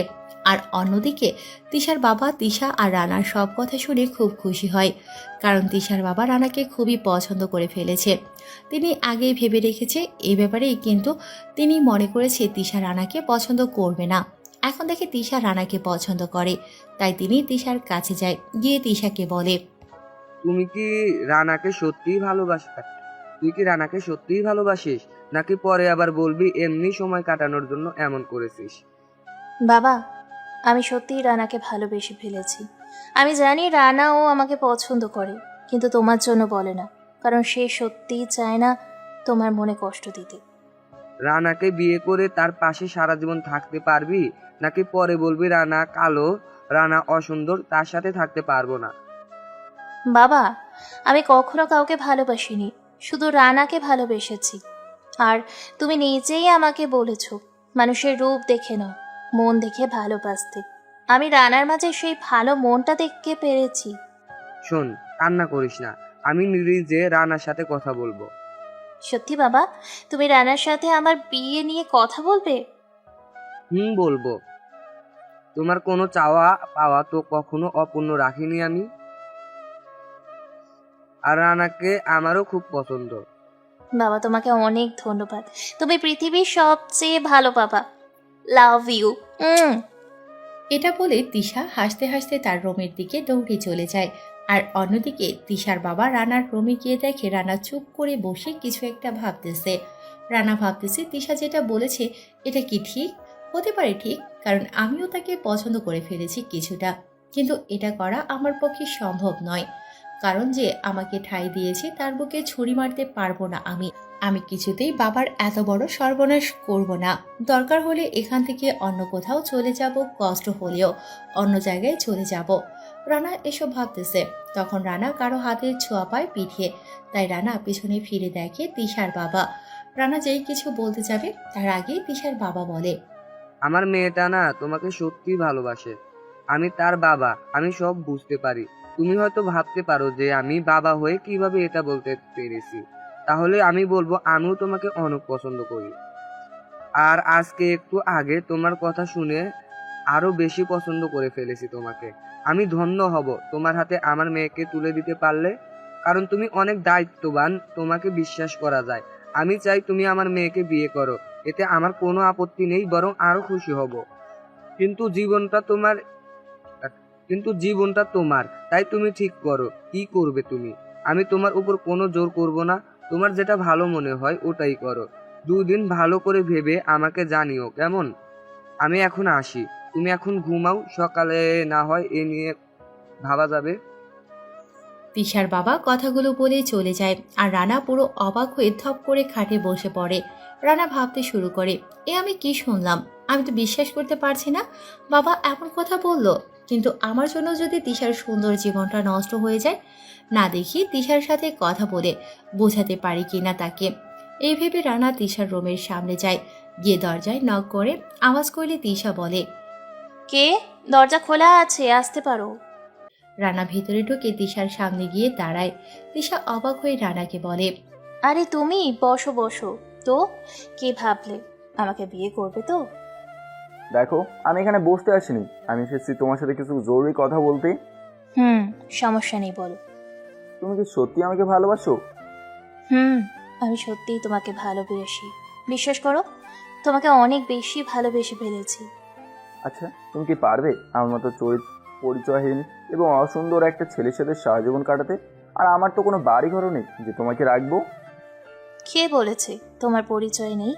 সময় হলে সব হবে। আর তুমি তো এখন এই বাড়ির ছেলে, তাহলে এটাই তো তোমার পরিচয়। আর তুমি অসুন্দর, এটা নিয়ে আমার কোনো সমস্যা নেই, কারণ আমি ভালোবেসেছি তোমার মন দেখে। আর কি বললে, তোমার বাড়ি নেই? হ্যাঁ ঠিক, তোমার বাড়ি নেই, কিন্তু হয়ে যাবে, তুমি করবে। তোমার রেজাল্ট বের হলে আর্মিতে যোগ দিয়ে তখন বাড়ি করবে। সব বুঝলাম, কিন্তু আমি তো এত তাড়াতাড়ি বিয়ে করতে পারবো না। আর্মিতে জয়েন হলে তারপর বিয়ে করতে পারবো। তুমি কি এত সময় অপেক্ষা করতে পারবে? তোমার জন্য অপেক্ষা করতে আমার কোনো সমস্যা নেই, কিন্তু তোমাকে কথা দিতে হবে তুমি আমাকেই বিয়ে করবে। কথা দিলাম, যদি তুমি আমার জন্য অপেক্ষা করতে পারো তাহলে আমি তোমাকেই বিয়ে করব। আচ্ছা, এখন একটু জড়িয়ে ধরতে দিবা? তাহলে তুমি খুশি হবে? তিশা বুঝতে পারে রানার কোনো আপত্তি নেই, তাই তিশা রানাকে জড়িয়ে ধরে শক্ত করে জড়িয়ে ধরে কান্না করতে করতে বলে, রানা, আমি সত্যিই তোমাকে ভালোবাসি। আমি তোমার জন্য অপেক্ষা করব। তুমি মন দিয়ে তোমার কাজ করেছো, আমি তোমার জন্য অপেক্ষা করে থাকবো। তুমি আসলে তারপর তোমাকে বিয়ে করব। দেখো, এখন কান্না করো না। তুমি যদি অপেক্ষা করতে পারো তাহলে আমি শুধুই তোমার থাকবো, আর কারো হব না। আর আমিও তোমাকে ভালোবাসি, কিন্তু আমি চাইনি তোমার বাবা কষ্ট পাক। এখন তো দেখি তিনিও রাজি, তাহলে আর কোনো সমস্যা নেই। তিশা রানার কপালে চুমু দিয়ে বলে, আমি শুধু তোমার, আর তুমিও শুধু আমার। রানা ও তিশার কপালে চুমু দিয়ে বলে, আচ্ছা এখন যাই, অনেক রাত হয়ে গেছে, ঘুমাও। কালকে সকালে আবার দেখা হবে, কেমন? তারপর রানা রুমে এসে শুয়ে পড়ে, আর তিশাও খুশি মনে শুয়ে পড়ে। পরের দিন সকালে রানা তিশার বাবাকে সব জানানোর পরে সেও খুব খুশি হয়। তার 1 মাস পর রানার রেজাল্ট বের হয়। রানা খুব ভালো রেজাল্ট করে, তারপর আর্মিতে জয়েন করে। সেখানে 1 বছর কেটে যায়। রানার কঠিন মনোবলের কারণে রানা টিকে যায় আর্মিতে। রানা আর্মিতে জয়েন করার পরে শুভর সাথে তার ভালো বন্ধুত্ব হয়ে যায়। রানা তিশার সাথে মাঝে মাঝে এসে দেখা করে যেত, 2-1 দিন করে বাড়িতে থেকে যেত। এভাবে আরও 1 বছর কেটে যায়। তারপর রানার বিয়ের জন্য তিশার বাবা তার মেজর বন্ধুকে বলে। রানাও রাজি ছিল, এখন করবে, তাই তাদের বিয়েটা খুব ধুমধাম করে হয়ে যায়। তিশা এবং রানা দুজনেই খুব খুশি ছিল। বিয়ের কিছুদিন পর রানা চেয়েছে সে তিশাকে নিয়ে অন্য জায়গায় থাকবে, কিন্তু তিশার বাবা যেতে দেয়নি, তাই রানা আর যায় না। তবে রানারও বাড়ি আছে এখন, আর তিশার বাবারও যা সম্পত্তি আছে তা দিয়ে তারা বসে বসিয়ে খেতে পারবে। বিয়ের প্রথম বছর আয়শা জন্ম নেয়। আয়শা জন্ম নেয়াতে সবাই যেন আরও খুশি হয়ে গেছে। আয়শারও এখন 3 বছর বয়স হয়ে গেল। আর রানা তার পরিবার থেকে আলাদা হয়েছে এই 8 বছর। এই 8 বছরে রানা অনেক কান্না করেছে শুধু তার মায়ের জন্য। বর্তমান রানা তার মায়ের কথা মনে করে অনেক কান্না করেছে। তারপর হাত মুখ ধুয়ে আবার শুভর কাছে এসে বলে, সবাই তো রেডি, তাহলে এখন যাওয়া যাক। ঠিক বলেছিস, চল তাহলে। তারপর তারা রওনা হয় তাদের গন্তব্যে। বাসে করে যাচ্ছে সবাই। অনেকজন থাকার কারণে আর প্রয়োজনীয় জিনিস নেয়ার কারণে বাস নেওয়া হয়েছে। এটা একটা আর্মিদের বাস। রানা ঘুমিয়ে আছে বাসে, কেউ তাকে ডিস্টার্ব করতেছে না। শুভ সবাইকে বলে দিয়েছে যে যা জিজ্ঞেস করতে চাই শুভকে যেন বলে, রানাকে যেন কোনো ডিস্টার্ব না করে। রানার যখন ঘুম ভেঙে যায় তখন চারিদিকে দেখে চমকে যায় রানা। রানা তাড়াতাড়ি শুভকে বলে, এই শুভ, আমরা কোথায় যাচ্ছি রে? চাঁদপুর ফারাক্কাবাদ বাজারের পশ্চিম মাথায়। সেখানে নাকি আমাদের থাকার ব্যবস্থা করেছে, আর সেখানে থেকে প্রতিদিন ট্রেনিংয়ে নামবো। রানা মন খারাপ করে বলে, ও, তুই আমাকে আগে বলবি না এই জায়গার কথা? তুই আমাকে জিজ্ঞেস করিসনি তাই বলিনি। আর স্যার নেই এখানে, আমরা কাজে এসেছি, তাই ওটা নিয়ে তোর ভাবতে হবে না। আমি জানি তোর ওই জায়গায় যাওয়ার ইচ্ছে নেই, কিন্তু এটা তো আমাদের চাকরি, যেতেই হবে। রানা তার নিজের জন্মস্থানে এসেছে, তাই রানা এমন চমকে গেছে। রানা কখনোই চাইতো না এখানে আসতে, কিন্তু আজ তার ভাগ্য এখানেই নিয়ে এসেছে। আর শুভ জানে রানার বাড়ি চাঁদপুর ফরক্কাবাদে কোনো এক জায়গায়। রানা কিছু না বলে শুধু ভাবতেছে কি করবে এখন। সে কি বাড়িতে গিয়ে তার মাকে দেখে আসবে, নাকি মাকে তার সাথে করে ঢাকায় নিয়ে যাবে? আর বাড়ির সবাই বা কেমন আছে? চাঁদপুর শহরটার অনেক কিছু পরিবর্তন হয়ে গেছে। এই 8 বছরে অনেক পরিবর্তন হয়েছে। তার বাবাদের ব্যবসা এখন কি ঠিকঠাক মতো চলে নাকি তাও জানে না। এসব ভাবতে ভাবতে ফরক্কাবাদ এসে পড়ে তারা। ফরক্কাবাদ বাজারের হাই স্কুলের বড় মাঠে তাদের বাস থামানো হয়। তারা সবাই আস্তে আস্তে নেমে যায়। রানা বাস থেকে নেমে দেখে অনেক লোকজন তাদেরকে দাঁড়িয়ে দাঁড়িয়ে দেখতেছে। কিছু গ্রাম পুলিশ এসে সবার সাথে কৌশল বিনিময় করে। তারপর সেই গ্রাম পুলিশরা রানাদেরকে নিয়ে যায় তাদের থাকার জায়গায়। ফরক্কাবাদ বাজারের পশ্চিম মাথায় গিয়ে একটা বড় বাগানের পাশে তাদের থাকার জন্য তাঁবু বানানো হয়। রানা আর শুভ একটা তাঁবুতে থাকে। এমনি করে বাকি তাঁবুগুলোতে দুজন করে আছে। তাদের জন্য আগেই সব ঠিক করে রেখেছে। তারা সবাই ফ্রেশ হয়ে একটু রেস্ট নেয়। হঠাৎ রানার ফোনটা বেজে ওঠে। রানা ফোন হাতে নিয়ে দেখে তিশা কল দিয়েছে। তাই রানা তিশার সাথে একটু কথা বলে ফোন রেখে দেয়। সেদিন আর কোনো ট্রেনিং হয় না। পরের দিন সকালবেলা ভোরবেলা ঘুম থেকে উঠে সবাই ব্যায়ামে নেমে যায়। বাজারের বড় মাঠে সবাই ব্যায়ামে ব্যস্ত হয়ে পড়ে। আবার সকাল 10টার সময় হালকা নাস্তা করে নেয়। তারপর আবার একটু দৌড়াদৌড়ি করে। বিকেলে কিছু সময় একটু রেস্ট নেয়। তারপর রাতের বেলা যখন সবাই ঘুমিয়ে পড়ে তখন তারা ফায়ারিং করে। রাতের বেলা ফায়ারিং করার কারণ হলো তখন কেউ রাস্তায় বা তাদের কাছে থাকে না। আর এটাই হলো একটা ভালো সময়, কোনো বিপজ্জনক আশঙ্কা থাকে না। এভাবে 10 দিন কেটে যায়। এই 10 দিনে রানা ট্রেনিংয়ের ফাঁকে ফাঁকে তার পরিবারের সব খবর নিয়ে ফেলেছে। রাকিব নাকি রিমিকে বিয়ে করেছে আরও 7 বছর আগে। তাদের এখনো কোনো সন্তান হয়নি। ডক্টর নাকি বলে দিয়েছে তাদের সন্তান হবে না। রিমির সমস্যা আছে তাই। পরিবারের সবাই নাকি জেনে গেছে রানা কোনো রিমির সর্বনাশ করতে চায়নি। রিমি আর রাকিব নাকি এটা ইচ্ছে করে নাটক সাজিয়েছে রানাকে বাড়ি থেকে বের করার জন্য। আর এটা রিমি নিজে স্বীকার করেছে তাদের বিয়ের কিছুদিন পর। পরিবারের সবাই নাকি রানাকে খুঁজেছে কিছুদিন। আর রানার মা নাকি রানা যাওয়ার পর থেকে কান্না করে সব সময়। এই 8 বছরে নাকি রানার মা খুব অসুস্থ হয়ে গেছে। শুধু রানার জন্য কান্না করতে করতে।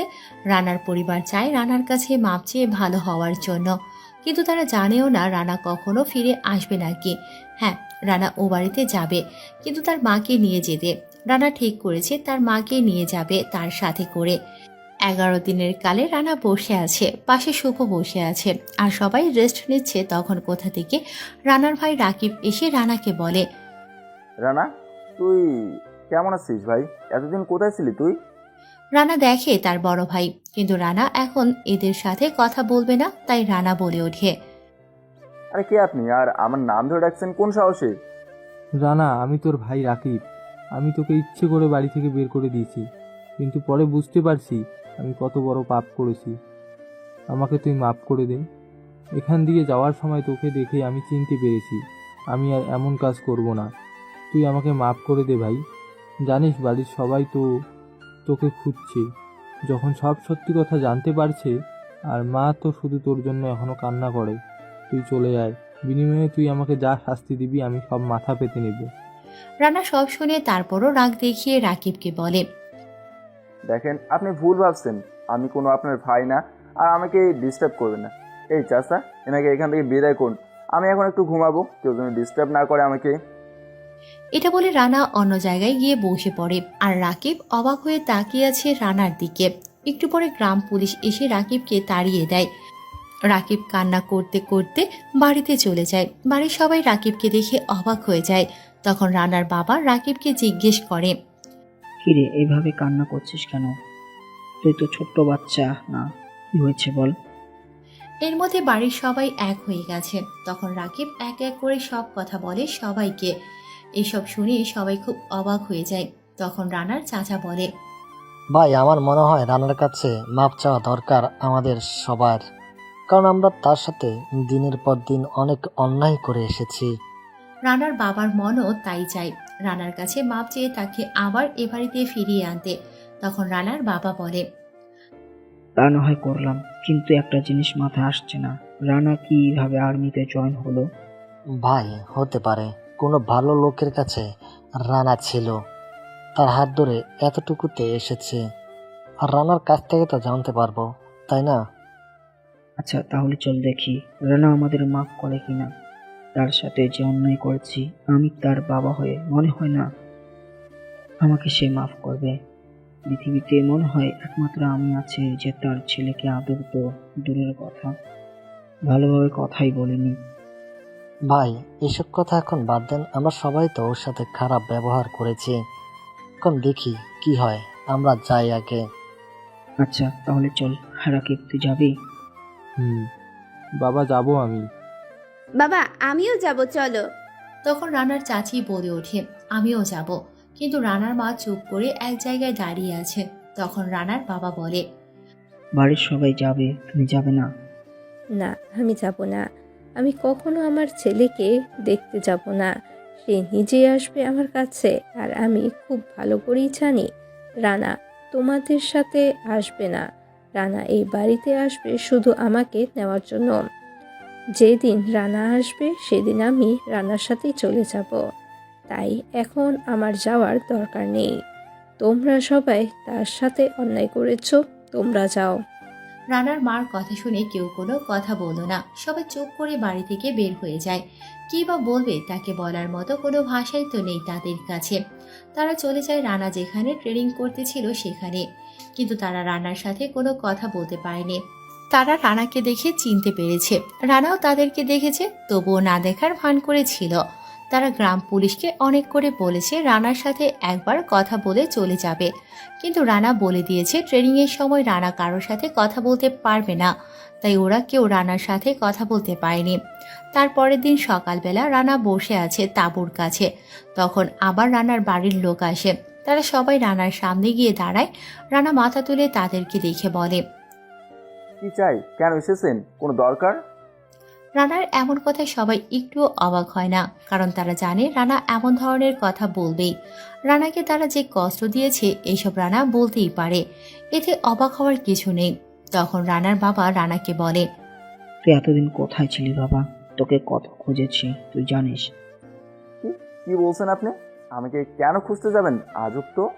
বাবা, তোর সাথে আমরা অনেক অন্যায় করে ফেলেছি, তুই আমাদের মাফ করে দে। আর না হলে তুই আমাদের যে শাস্তি দিতে চাস দে, আমরা মাথা পেতে নেব। রানা ওদের কথা শুনে জোরে জোরে হাসতে থাকে। ওরা রানার হাসি দেখে অবাক হয়ে তাকিয়ে আছে রানার দিকে।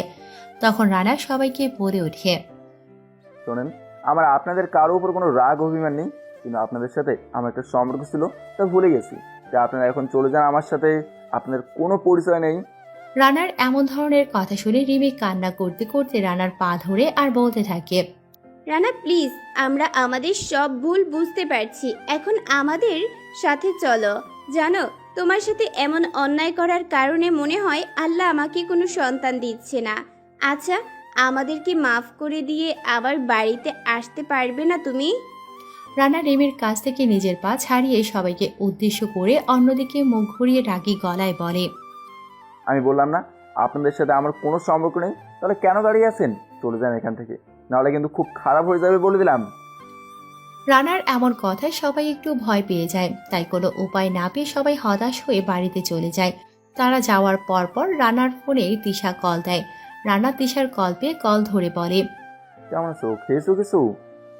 হুম, আমি ভালো আছি। তুমি কেমন আছো? আর তুমি কিছু খেয়েছো?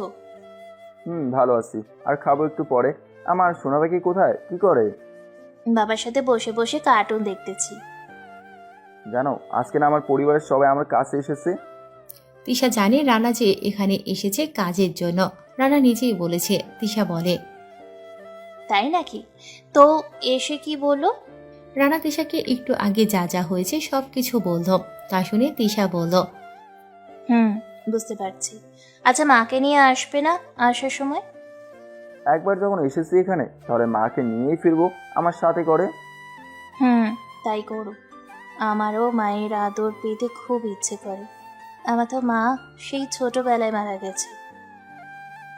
আবার সেই কথা মনে করে মন খারাপ করতেছো কেন? আমি মাকে সাথে করে নিয়ে আসবো তো বলেছি। এভাবে আরো কিছু কথা বলে কল কেটে দেয় রানা। আর অন্যদিকে রানার পরিবারের সবাই বাসায় যাওয়ার পরে রানার মা তাদেরকে বলে, কি এমন হতাশ হয়ে ফিরে এলে যে? আসলে তোমরা বদলিয়েছ ঠিক, কিন্তু তোমরা ছেলেটার মনে অনেক বেশি কষ্ট দিয়ে ফেলেছ। তখন বুঝতে পারিনি, কিন্তু এখন বুঝতে পারছি। রূপ দেখে মানুষকে বিচার করতে নেই। আমি সত্যি ওকে অনেক কষ্ট দিয়ে ফেলেছি। জানি না রানা কখনো আমাকে মাফ করবে কিনা। রানা আমাকে মাফ না করলে যে আল্লাহ আমাকে মাফ করবেন না। রানার পরিবারের সবাই যাওয়ার পরপরই রানার মা তাদেরকে বলে। এটা বলে রানার বাবা কান্না করতে করতে তার রুমে চলে যায়। পুরুষ মানুষ কান্না করে না, তারা তখনই কান্না করে যখন তারা অনেক বেশি কষ্ট পায় বা অনেক দামি কিছু হারিয়ে ফেলে। বাকিরা সবাইও মন খারাপ করে যার যার রুমে চলে যায়। রানার মা রুমে গিয়ে দেখে রানার বাবা রানার একটা ছবি হাতে নিয়ে কান্না করতেছে। তখন তিনি গিয়ে তার পাশে বসে বলে, আমি জানি তুমি তোমার কাজের জন্য অনুতপ্ত, তাই বলি কি তুমি নামাজ পড়ে আল্লাহর কাছে দোয়া করো যাতে তোমার সন্তান তোমার বুকে ফিরে আসে। মন থেকে চাইলে আল্লাহ কাউকে খালি হাতে ফেরান না। তাই করব। আমি বুঝতে পারিনি রানাকে। আমি বাবা হয়ে কি করলাম তার সাথে। আমার নিজের উপর এখন ঘৃণা রাখতেছে। রানার মা রানার বাবাকে আরো কিছু সময় বুঝিয়ে নেয়। এভাবে আরো 4 দিন কেটে যায়। এর ভেতর রানা একবারের জন্য তার বাড়িতে যায় না। আর রানার বাবাও নামাজ পড়ে তার সন্তানের জন্য কান্না করে সব সময়। তার পরের দিন সকালবেলা আজকে রানারা সবাই আবার ঢাকা চলে যাবে। রানা শুভকে বলে সবাইকে ঢাকায় পাঠিয়ে দিয়েছে শুভর সাথে করে। রানা যায় না। রানা গ্রাম পুলিশদেরকে বলে একটা গাড়ি ঠিক করেছে, ওটাতেই করে সে ঢাকায় যাবে, সাথে তার মাকে নিয়ে যাবে। তাই রানা গাড়ি নিয়ে ওদের বাড়ির সামনে চলে যায়। তারপর এক জায়গায় গাড়িটা রেখে সে তার সেই চিরচেনা বাড়ির সামনে এসে দরজায় কড়া নাড়ে। কিছু সময় পর দরজা খুলে দেয় কেউ একজন। তিনি দরজা খুলে রানাকে দেখে জড়িয়ে ধরে কান্না করতে থাকে। আসলে সে হলো রানার মা। রানা ও তার মাকে জড়িয়ে ধরে কান্না করে দেয়। এর ভিতর বাড়ির সবাই বের হয়ে এসেছে। রানার চাচি সবাইকে বলে এসেছে রানা আসছে বাড়িতে। রানার মা রানাকে ছেড়ে দিয়ে বলে, কেমন আছিস বাবা? মা আমি অনেক ভালো আছি, তুমি কেমন আছো? তুই চলে যাওয়ার পরে ভালো ছিলাম না, এখন আবার ভালো লাগতেছে। আমি সবসময় তোমার কাছে থাকবো এখন থেকে। আচ্ছা, সেই 8 বছর আগের চিঠিটা কি তুমি পেয়েছো মা? পেয়েছি বাবা, আর আমি সেদিন থেকেই তোর অপেক্ষায় আছি। সবাই অবাক হয়ে আছে কিসের চিঠির কথা বলতেছে ওরা এটা নিয়ে। তখন রানার বাবা বলে ওঠে, কি রে, ভিতরে আয়। বাইরে দাঁড়িয়ে আছিস কেন? আর কিসের চিঠির কথা বলতেছিস তোরা? সরি, আমি অন্যের বাড়িতে পা রাখতে চাই না। আর কিসের চিঠি তা না হয় মা নিয়ে আসলেই দেখো। মা, চিঠিটা এনে ওদেরকে দিয়ে তুমি আমার সাথে চলো এখন। তোর মা যাবে মানে কোথায় যাবে? আমার মাকে আমি সাথে করে নিয়ে যেতে চাই। কোনো সমস্যা আছে এতে? তোর মা যদি তোর সাথে যেতে চায় তাহলে এতে আমার কোনো আপত্তি নেই। আর কোনো সময় পারলে এই বাবাকে মাফ করে দিয়ে বাড়িতে চলে আসিস। এটা বলে তিনি চোখের পানি ছেড়ে দিয়ে বাড়ির ছাদে চলে যায়। আর এইদিকে রানার মা রেডি হয়ে নেয়, বাড়ির সবাইকে বলে ছাদে যায়। গিয়ে দেখে রানার বাবা বসে বসে কান্না করতেছে। তখন রানার মা তার কাছে গিয়ে বলে, তুমি এত ভেঙে পড়ো না, নিজেকে শক্ত করো। আমি রানাকে সব বুঝিয়ে বলবো। এখন রানাকে কিছু বলা যাবে না। আমি তার সাথে গিয়ে তাকে সব বুঝিয়ে বললে সে সব বুঝতে পারবে। রানার মাও এখন চায় তারা আবার এক হয়ে বসবাস করতে। সবার মুখে হাসি দেখতে চায় তিনি। রানার মা রানার বাবার সাথে আরো কিছু সময় কথা বলে নিচে নেমে যায়। তারপর তিনি চলে যায় রানার সাথে। বাড়ির সবাই তাদেরকে যেতে নিষেধ করেছে, কিন্তু তারা শোনেনি। আসার সময় ওই চিঠিটা ওদেরকে দিয়ে এসেছে। দিয়েই এখন কি হবে? দীর্ঘ জার্নি করার পরে রানাদের গাড়ি এসে থামে তিশাদের বাড়ির সামনে। রানা নেমে তার মাকে নামায়, তারপর গাড়িটাকে বিদায় দিয়ে দেয়। তারপর তার মাকে নিয়ে বাড়ির সামনে গিয়ে কলিং বেল চাপ দেয় রানা। কিছু সময় পর তিশা দরজা খুলে দেয়। তিশা আগে থেকে রানার মাকে চিনে, রানার কাছ থেকে ছবি দেখেছে, তাই রানার কিছু বলা লাগে না। তার আগেই তিশা রানার মায়ের পায়ে সালাম করে নেয়। রানার মা অবাক হয়ে যায়। অবাক হয়ে রানাকে বলে, কি রে, এটা কে? মা, আসলে ও আমার। রানা লজ্জা পেয়েছে, তাই আর কিছু বলতে পারেনি। তখন তার মা বলে, থাক, বলতে হবে না, আমি বুঝতে পারছি। মা, তোমার নামটা কি? জি, আমার নাম তৃষা। বা, আমার ছেলের পছন্দ আছে দেখছি। মা, আপনি ভিতরে আসেন। তারপর তারা ভিতরে ঢুকে যায়। এমন সময় উপর থেকে আয়শা আর তিশার বাবা নিচে নামতে থাকে। আয়শা রানাকে দেখে বাবা বলে জোরে ডাক দিয়ে ওঠে। রানাও মেয়েকে কোলে তুলে নেয় তাড়াতাড়ি। কোলে নেওয়ার পর মেয়েকে অনেকগুলো চুমু খায় রানা। আয়শা রানাকে বলে, বাবা, আমার জন্য কে রে এনেছো, দাও। রানা আয়শাকে কোল থেকে নামিয়ে একটা চকলেট বক্স হাতে দেয়। আয়শা ওটা পেয়ে খুব খুশি হয়ে যায়। আয়শা খুশি হয়ে তার মায়ের কাছে চলে যায়। তখন রানা তিশার বাবার সাথে তার মায়ের পরিচয় করিয়ে দেয়। তারপর রানা তার মাকে নিয়ে রুমে এসে দুজনে ফ্রেশ হয়ে আবার নিচে নেমে যায়। নিচে নামার পরে রানার মা রানাকে বলে, বিয়ে করে ফেললি তাহলে? যা, ভালো করেছিস, বৌমাও দেখতে খুব ভালো। আচ্ছা, তোর মেয়ের কি নাম রেখেছিস? মা, ওর নাম আয়শা, আর এটা হলো তিশাদের বাড়ি। তিশা আমাকে পছন্দ করছে প্রথমে, বাবাও এতে কিছু মনে করেনি, তাই আমাদের বিয়ে হয়ে যায় আমার মতামত নিয়ে। রানা তার মাকে সোফায় বসিয়ে আয়শাকে কোলে করে নিয়ে এসে রানার মায়ের পাশে বসে। তখন আয়শা রানার মায়ের দিকে তাকিয়ে রানাকে বলে, বাবা, এটা কে? আম্মু, এটা তোমার দাদু লাগে, যাও তার সাথে কথা বলো তুমি। আয়শা তার দাদুর কোলে উঠে তার দাদুকে বলে, দাদু, তুমি এতদিন কোথায় ছিলে? আমাদের এখানে কেন আসনি আগে? এখন তো এসে গেছি, আর যাব না তোমাকে ছেড়ে। তোমার সাথে এখন থেকে থাকবো, কেমন? ঠিক আছে দাদু, তুমি আমাকে প্রতিদিন গল্প শোনাবে তো, আমাকে আদর করবে তো? দাদু, সব করব। তোমাকে অনেক অনেক অনেক আদর করব, গল্প শোনাবো। এভাবে সবাই আরো কিছু সময় কথা বলে নেয়। রাতের বেলা খাবার টেবিলে বসে আছে সবাই, আর তিশা সবাইকে খাবার পরিবেশন করে দিচ্ছে। সবাই খাওয়া দাওয়া করে যে যার রুমে চলে যায়। আয়শা তার দাদুর রুমে চলে গেছে, সে নাকি তার দাদুর কাছ থেকে গল্প শুনবে। রানা রুমে আসার কিছু সময় পর তিশা রুমে এসে দরজা বন্ধ করে দেয়। তারপর খাটে বসে রানাকে বলে, জানো, আজকে না আমি অনেক খুশি, আমার নতুন মা পেয়েছি তাই। আমার কাছে অনেক ভালো লাগতেছে মাকে আমার সাথে করে নিয়ে আসতে পেরে। রানা তিশার পাশে বসে। তিশা রানার হাত ধরে কাঁধে মাথা রাখে। রানা একটু মুচকি হাসি দেয়। তিশা রানাকে বলে, তুমি সত্যি অনেক ভালো, তোমাকে আমি সত্যি অনেক ভালোবাসি, আর সারা জীবন বেসে যাব। আমিও তোমাকে অনেক ভালোবাসি পাগলি। তারপর তারা আরো কিছু সময় ভালোবাসার কথা বলে শুয়ে পড়ে। তিশা আজ রানার বুকে মাথা রেখে শুয়ে আছে। রানাও তাকে পরম যত্ন করে আগলে রেখেছে। পরের দিন সকালবেলা রানার ঘুম ভেঙে যায়, দেখে তিশা এখনো ঘুমিয়ে আছে। রানা তিশাকে সরিয়ে উঠতে চাইলে তিশা রানাকে আরো শক্ত করে জড়িয়ে ধরে ঘুমের ঘরে রানাকে বলে, কি হয়েছে, এমন করতেছো কেন? আর একটু ঘুমাও, কতদিন পর তোমার বুকে একটু মাথা রাখার সুযোগ পেয়েছি। রানা তিশার কথা শুনে আর ওঠার চেষ্টা করে না। তিশার কপালে একটা চুমু খেয়ে তাকে জড়িয়ে ধরে শুয়ে আছে, কিন্তু তার চোখে ঘুম আসে না। তাই রানা তিশার মায়াবী মুখটা দেখতে লাগলো। আরো কিছু সময় তিশা ঘুমায়। তারপর চোখ খুলে দেখে রানা তার দিকে তাকিয়ে আছে এক মনে। তখন তিশা রানাকে বলে, কি দেখো এমন করে? আমার পাগলিটাকে দেখছিলাম একটু। তারা এমন করে দুষ্টুমি করতে করতে শোয়া থেকে উঠে দুজনে ফ্রেশ হয়ে নেয়। তারপর তিশা রান্নাঘরের দিকে যায়। রান্নাঘরে গিয়ে দেখে রান্নার মা রান্না করতেছে আর কাজের লোক তাকে সাহায্য করতেছে। তিশা অবাক হয়ে যায়। তিশা কোনো কথা না বলে আস্তে আস্তে রান্নার মায়ের পেছনে গিয়ে দাঁড়ায়। তারপর তিশা রান্নার মাকে পেছন থেকে জড়িয়ে ধরে বলে, কি করতেছো মা?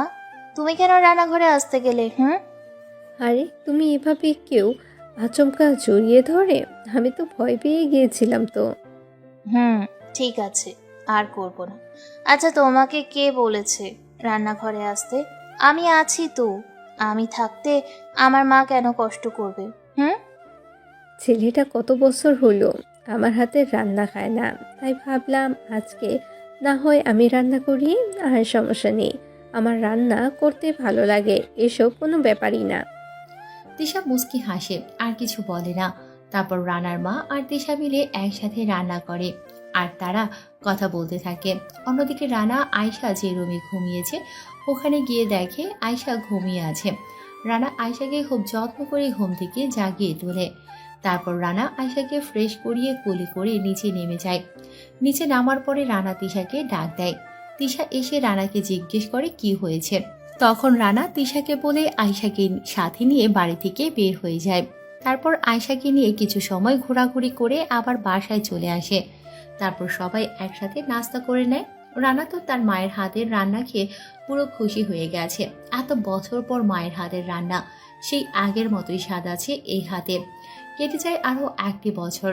সবাই খুব সুন্দরভাবে জীবনযাপন করতেছে। সবার আনন্দের মনে হয় শেষ নেই। এর ভিতর রানার মা রানাকে অনেকবার বাড়ির কথা বলেছে, কিন্তু রানা প্রতিবার চুপ করেছিল।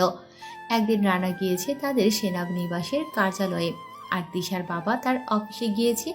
তখন বাড়িতে রানার মা আর তিশা ছিল। এমন সময় তাদের বাড়ির টেলিফোনে কল আসে। তিশা কল ধরে, কিন্তু চিনতে পারেনি তিশা কে কল দিয়েছে। তখন ওপাশ থেকে বলে, তুমি কি আর এটা কি রানার বাড়ির নাম্বার? হ্যাঁ, কিন্তু আপনি কে? আর রানা তো এখন বাড়িতে নেই। আমি রানার চাচা বলতেছি। আচ্ছা, রানার মা আছে তো, একটু তার কাছে দেওয়া যাবে? তিশা আর কথা না বাড়িয়ে রানার মাকে বলে, মা, রানার চাচা ফোন করেছে, আপনার সাথে কথা বলতে চায়। রানার মা অবাক হয়ে ফোনটা হাতে নিয়ে কানের কাছে ধরে বলে, হ্যালো, আমি রানার মা বলছি। ভাবি, আমি রানার চাচা। কেমন আছেন আপনারা? আমরা সবাই ভালো আছি, আপনারা সবাই কেমন আছেন? আমরা ভালো আছি, কিন্তু ভাই ভালো নেই। কি হয়েছে ওনার?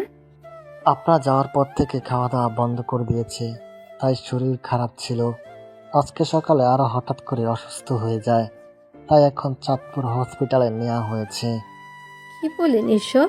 এখন কেমন আছে? ডাক্তার বলেছে আরো ভালোভাবে চিকিৎসা লাগবে, তাড়াতাড়ি সুস্থ হয়ে যাবে। ও আচ্ছা, তাহলে ঠিক মতন চিকিৎসা করতে থাকেন আপনারা, আমি দেখতেছি রানাকে বলে। এটা বলে কল কেটে দেয় রানার মা, আর চিন্তিত হয়ে বসে পড়ে। তখন তিশা বলে, কি হলো মা, কার কি হয়েছে? রানার বাবা অসুস্থ, তাকে হাসপাতালে নেওয়া হয়েছে। তাহলে তো গিয়ে দেখে আসা দরকার। কি বলো তুমি? আমরা গিয়ে কি করব? রানা যাওয়া লাগবে। আচ্ছা, তোমাকে একটা কথা বলি, তুমি করতে পারবে? মা, আপনি বলেন কি করতে হবে, আমি করে দেব, সমস্যা নেই। তুমি কি রানাকে রাজি করাতে পারবে তার বাবার কাছে যাওয়ার জন্য? জানো, ওরা সবাই তাদের কাজের জন্য অনুতপ্ত। তারা চায় রানা আবার তাদের কাছে ফিরে যাওয়ার জন্য। ঠিক আছে মা, আমি রাতে রানাকে বুঝিয়ে বলবো। আপনি কোনো টেনশন করবেন না, সব ঠিক হয়ে যাবে, দেখেন। সেদিন রাতে রানা শুয়ে আছে আর আয়শা পাশে ঘুমিয়ে আছে। তখন তিশা এসে রানার বুকে শুয়ে রানাকে জড়িয়ে ধরে।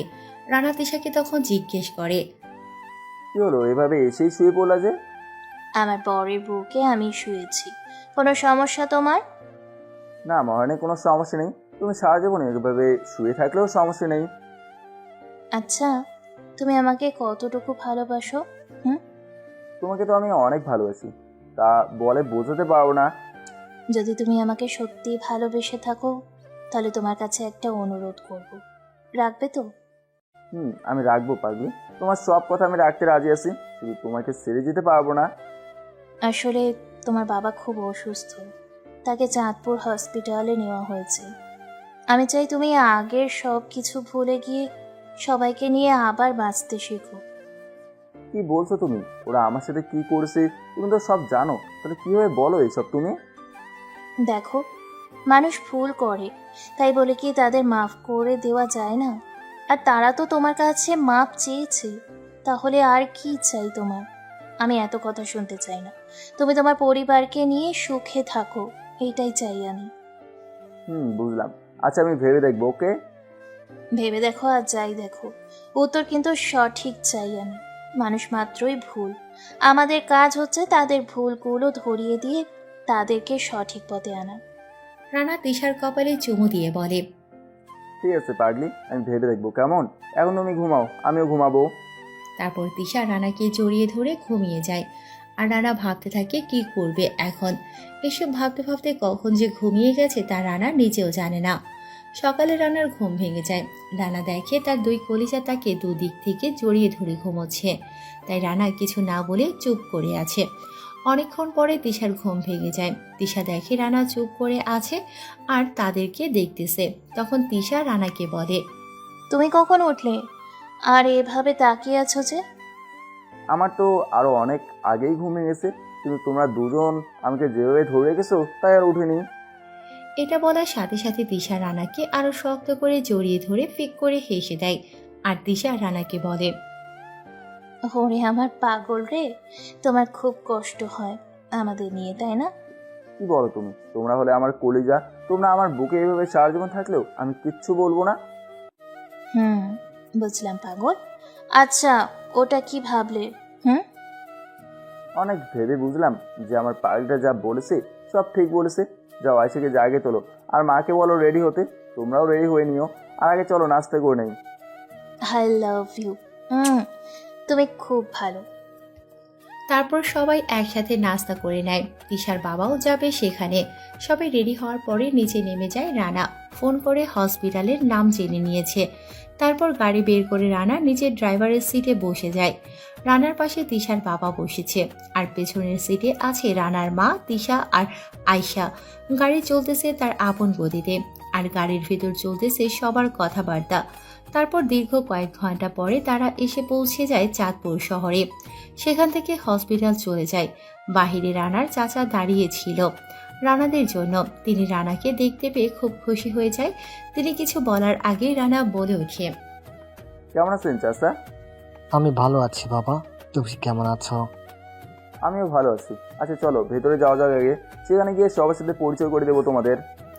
তারপর সবাই রানার চাচার সাথে ভেতরে যায়। সেখানে যাওয়ার পরে রানা দেখে রিমি, রাকিব ও রানার চাচি দাঁড়িয়ে আছে একটা রুমের বাহিরে, আর এই রুমে রানার বাবা আছে। রানা গিয়ে সবার সাথে ওই রুমে ঢুকে যায়। তারপর তার বাবার সাথে কথা বলে। রানা তার বাবাকে বলে, বাবা তুমি কোনো চিন্তা করো না, আমি তোমাকে ঢাকায় নিয়ে যাব, সেখানে তোমার চিকিৎসা করাবো আমি। বাবা তুই আমাকে মাফ করে দে, আমি বাবা হয়ে তোকে কখনো ভালোবাসিনি, বরং দিনের পর দিন তোকে কটু কথা বলেছি। বাবা সেসব আগের কথা, আমি চাই না আগের কথা এখন মনে করতে। তাই ওই সব কথা বাদ দিয়ে আমরা আবার নতুন করে বাঁচবো। ঠিক বলেছিস বাবা, আমি আগের সব কথা বলে তোকে বুকিয়ে নিতে চাই। সেখানে সবাই আরো কিছু সময় কথা বলে ডাক্তারকে ডেকে রানা তার বাবাকে ঢাকা নিয়ে যাওয়ার কথা বলে। এতে ডাক্তারও আপত্তি করে না। তাই সেদিনই সবকিছু ঠিকঠাক করে রানা তার বাবাকে ঢাকায় নিয়ে যায়। আর রাকিব, রিমি, রানার চাচা ও চাচি তারা তাদের বাড়িতে চলে যায়। তারা পরের দিন সবকিছু গুছিয়ে ঢাকা যাবে তিশার বাবার বাসায়। রানা তার বাবাকে ঢাকায় নিয়ে বড় এক নামকরা হসপিটালে ভর্তি করায়। পরের দিন রানার ভাই আর চাচারা সবাই চলে আসে ঢাকায়। সবাই আয়শাকে পেয়ে ভীষণ খুশি হয়। রিমি তো আয়শাকে দেখে আদর করতে থাকে। 1 মাস পর রানার বাবা এখন ভালো হয়ে গেছে, আর তারা সবাই এখন একসাথে থাকবে বলে ঠিক করেছে। রানার পরিবার গ্রাম থেকে একেবারে ঢাকায় চলে আসবে, তাদের দোকান বিক্রি করে দেবে। আর ঢাকায় বড় থেকে একটা দোকান ঠিক করেছে, ওটাই এখন থেকে রানার বাবা, চাচা আর রাকিব চালাবে। রানার বাবা আর চাচা ঢাকায় বড় থেকে একটা দোকান ঠিক করেছে, ওটাই এখন থেকে রানার বাবা, চাচা আর রাকিব চালাবে। তাই রাকিব, রিমি, রানা, চাচা চাচি আবার গ্রামে যায়। সেখানে গিয়ে দোকান বিক্রি করে দেবে আর বাড়ির সবকিছু গুছিয়ে রেখে আসবে। তারা চলে যাওয়ার কিছুদিন পর রানা তিশার বাবাকে বলে, বাবা আমার মনে হয় এখন নিজের বাড়িতে চলে যাওয়া দরকার। কেন বাবা, এখানে থাকলে কি সমস্যা? না মানে বাবা, এখন তো আমার পুরো পরিবার আমার সাথে থাকবে, তাই এখন মনে হয় নিজের বাড়িতে চলে যাওয়া দরকার। কি বলো তুমি? ওরা তোমার পরিবার, আমি কি তোমার কেউ না? শোনো, এসব কিছু আমার মেয়ে, আর আমার মেয়ের মানে তোমার, তাই তোমার কোথাও যাওয়া লাগবে না। আমার মেয়েকে নিয়ে আমার সামনেই থাকো, আর তোমার পরিবারও থাকবে। তা না হয় বুঝলাম, কিন্তু লোকজন কি বলবে যদি পরিবার নিয়ে এখানে থাকি? তুমি লোকদের কথা শুনবে না আমার কথা শুনবে। তোমার বুদ্ধি ভালো, মেধা ভালো, তুমি খুব ভালো করেই জানো লোকজনের কথা শুনতে নেই, নিজের কাছে যেটা ভালো মনে হয় সেটা করো। রানা ভাবে যদি বাবা আমাকে এত দূর পর্যন্ত না আনতো তাহলে তো আমার আজ বাড়ি গাড়ি কিছুই থাকতো না। আর আজ যদি তার কথা না রাখতে পারি তাহলে আমি অনেক বড় স্বার্থপর হয়ে যাব। না, আমি বাবার কথা রাখবো। লোকজন যা বলার বলুক, লোকজনদের তো কাজই এটা, মানুষের নামে গুণগান করা। আমার পরিবার এখানে না থাকতে চাইলে তাদেরকে আমার বাড়িতে পাঠিয়ে দেব। বাবা আমি থাকবো এই বাড়িতে, আপনি কোনো টেনশন করবেন না। আমি আপনার মেয়েকে নিয়ে এখানেই থাকবো, এতে লোকজন যা বলার বলুক, তাদের কথা কান না দিলেই হবে। আমি জানতাম তুমি যা করবে ভেবে চিনতে ভালোই তাই করবে। ঠিক আছে, আমি এখন যাই, ঘুম পাচ্ছে খুব, তোমারাও গিয়ে ঘুমিয়ে পড়ো। তিশার বাবা চলে যাওয়ার পরে রানা উঠে তার মা বাবার রুমে যায়। আর তিশা আয়শাকে নিয়ে তাদের রুমে চলে যায়। রানা তার মা বাবার রুমের সামনে গিয়ে বলে, মা আসতে পারি? আয় বাবা, তোর আবার অনুমতি কিসের? আয় ভিতরে এসে বস। রানা ভিতরে ঢুকে দেখে তার বাবা মা বসে আছে। রানাও গিয়ে তাদের পাশে বসে পড়ে। তারপর তাদেরকে বলে, মা বাবা, তোমাদের কাছে আমি একটা জিনিস চাইবো, পারবে দিতে? তোকে কখনো কিছু দিতে পারিনি, এখন কি চাস বল, আমি তোর ইচ্ছা পূরণ করার জন্য প্রস্তুত আছি। বাবা, তোমরা কি আমার সাথে এই বাড়িতে থাকবে নাকি অন্য বাড়িতে থাকবে? যদি অন্য বাড়িতে থাকতে চাও তাহলে আমার বাড়ি আছে, ওখানে থাকতে পারো। তবে আমি চাই তোমরা আমার সাথে এই বাড়িতে থাকো। এখন তোমাদের কি ইচ্ছে বলো? এখানে থাকলে যদি ওদের অসুবিধা হয় তাহলে? না, উনি নিজেই বলেছে এখানে থাকার জন্য, আর আমি ওনাকে ছেড়ে কোথাও যেতে পারবো না। আচ্ছা ঠিক আছে, তোর চাচার সাথে কথা বলবো, তারা যদি এখানে থাকে তাহলে থাকবে, আর না থাকলে অন্য বাড়িতে উঠবে। তবে আমি তোর সাথেই থাকবো, তোর মাকে নিয়ে। ঠিক আছে বাবা, তাহলে চাচার সাথে তুমি ফোনে কথা বলে নাও, আমি যাই। এটা বলে রানা তার রুমে চলে যায়। আর তার বাবা তার চাচার কাছে তখনই ফোন দিয়ে সব বলে তারাও নাকি রানাকে ছেড়ে যাবে না, তাই এই বাড়িতে থাকার জন্য রাজি হয়ে যায় তারা। রানা নিজের রুমে গিয়ে দেখে আয়শা তার মায়ের সাথে দুষ্টুমি করতেছে। রানা যাওয়ার পরে তিশা রানাকে বলে, দেখো আমাদের আয়েশা কি পাকনা পাকনা কথা বলে। কি বলে আমার মামুনিটা? দেখি বাবার কাছে বলো। বাবা বাবা, আমাকে একটা ছেলে বাবু কিনে এনে দাও না, আমি তার সাথে সারাদিন খেলা করব। রানা তো মেয়ের কথা শুনে চোখ বড় বড় করে ফেলে। মেয়ে বলে কি, তিশার দিকে তাকিয়ে থেকে মিটিমিটি করে হাসতেছে। রানা আয়শাকে বলে, মা, তোমাকে এসব কে বলতে বলেছে? কেউ বলেনি বাবা, পাশের বাসার সামিয়ার ছোট ভাই আছে, তার সাথে সে প্রতিদিন খেলা করে, আমি জানালা দিয়ে দেখি। বুঝলাম, তোমাকে ছেলে বাবু এনে দিলে খুশি হবে তুমি। বাবা খুশি হবো, আর আমি তার সাথে প্রতিদিন খেলা করব। আচ্ছা তুমি ঘুমাও, ছেলে বাবু আনতে হলে তোমার মায়ের সাথে মিটিং করা লাগবে। সাথে সাথে তিশা চোখ মুখ লাল করে রানার দিকে তাকায়, কিন্তু কিছু বলে না। আয়শাকে ঘুম পাড়াতে নিয়ে যায়, আর রানা বারান্দায় বসে বসে মোবাইল টিপতে থাকে। কিছু সময় পর তিশা এসে রানার গলা জড়িয়ে ধরে বলে, কি করছো? চলো ঘুমাবে এখন।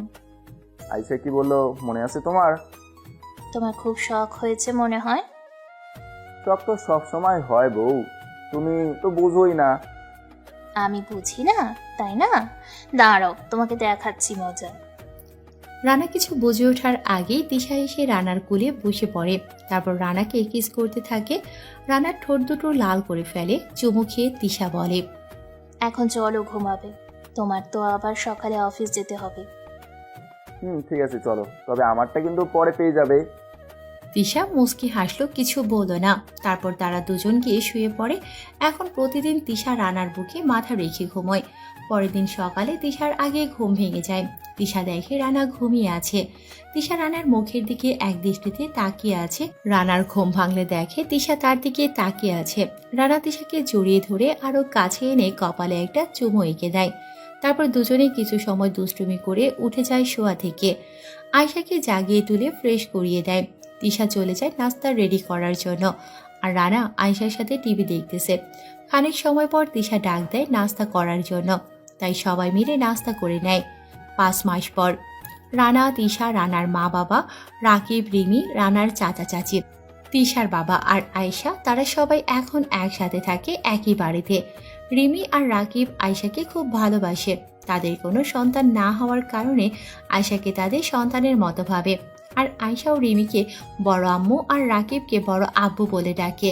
এতে তারা দুজন খুব খুশি হয়। তাদের গ্রামের দোকান বিক্রি করে দিয়েছে। তারা ঢাকা যে দোকান নিয়েছে, এখানেও তাদের ভালো ব্যবহারের জন্য মানুষ তাদেরকে ভালোবাসতে শুরু করেছে।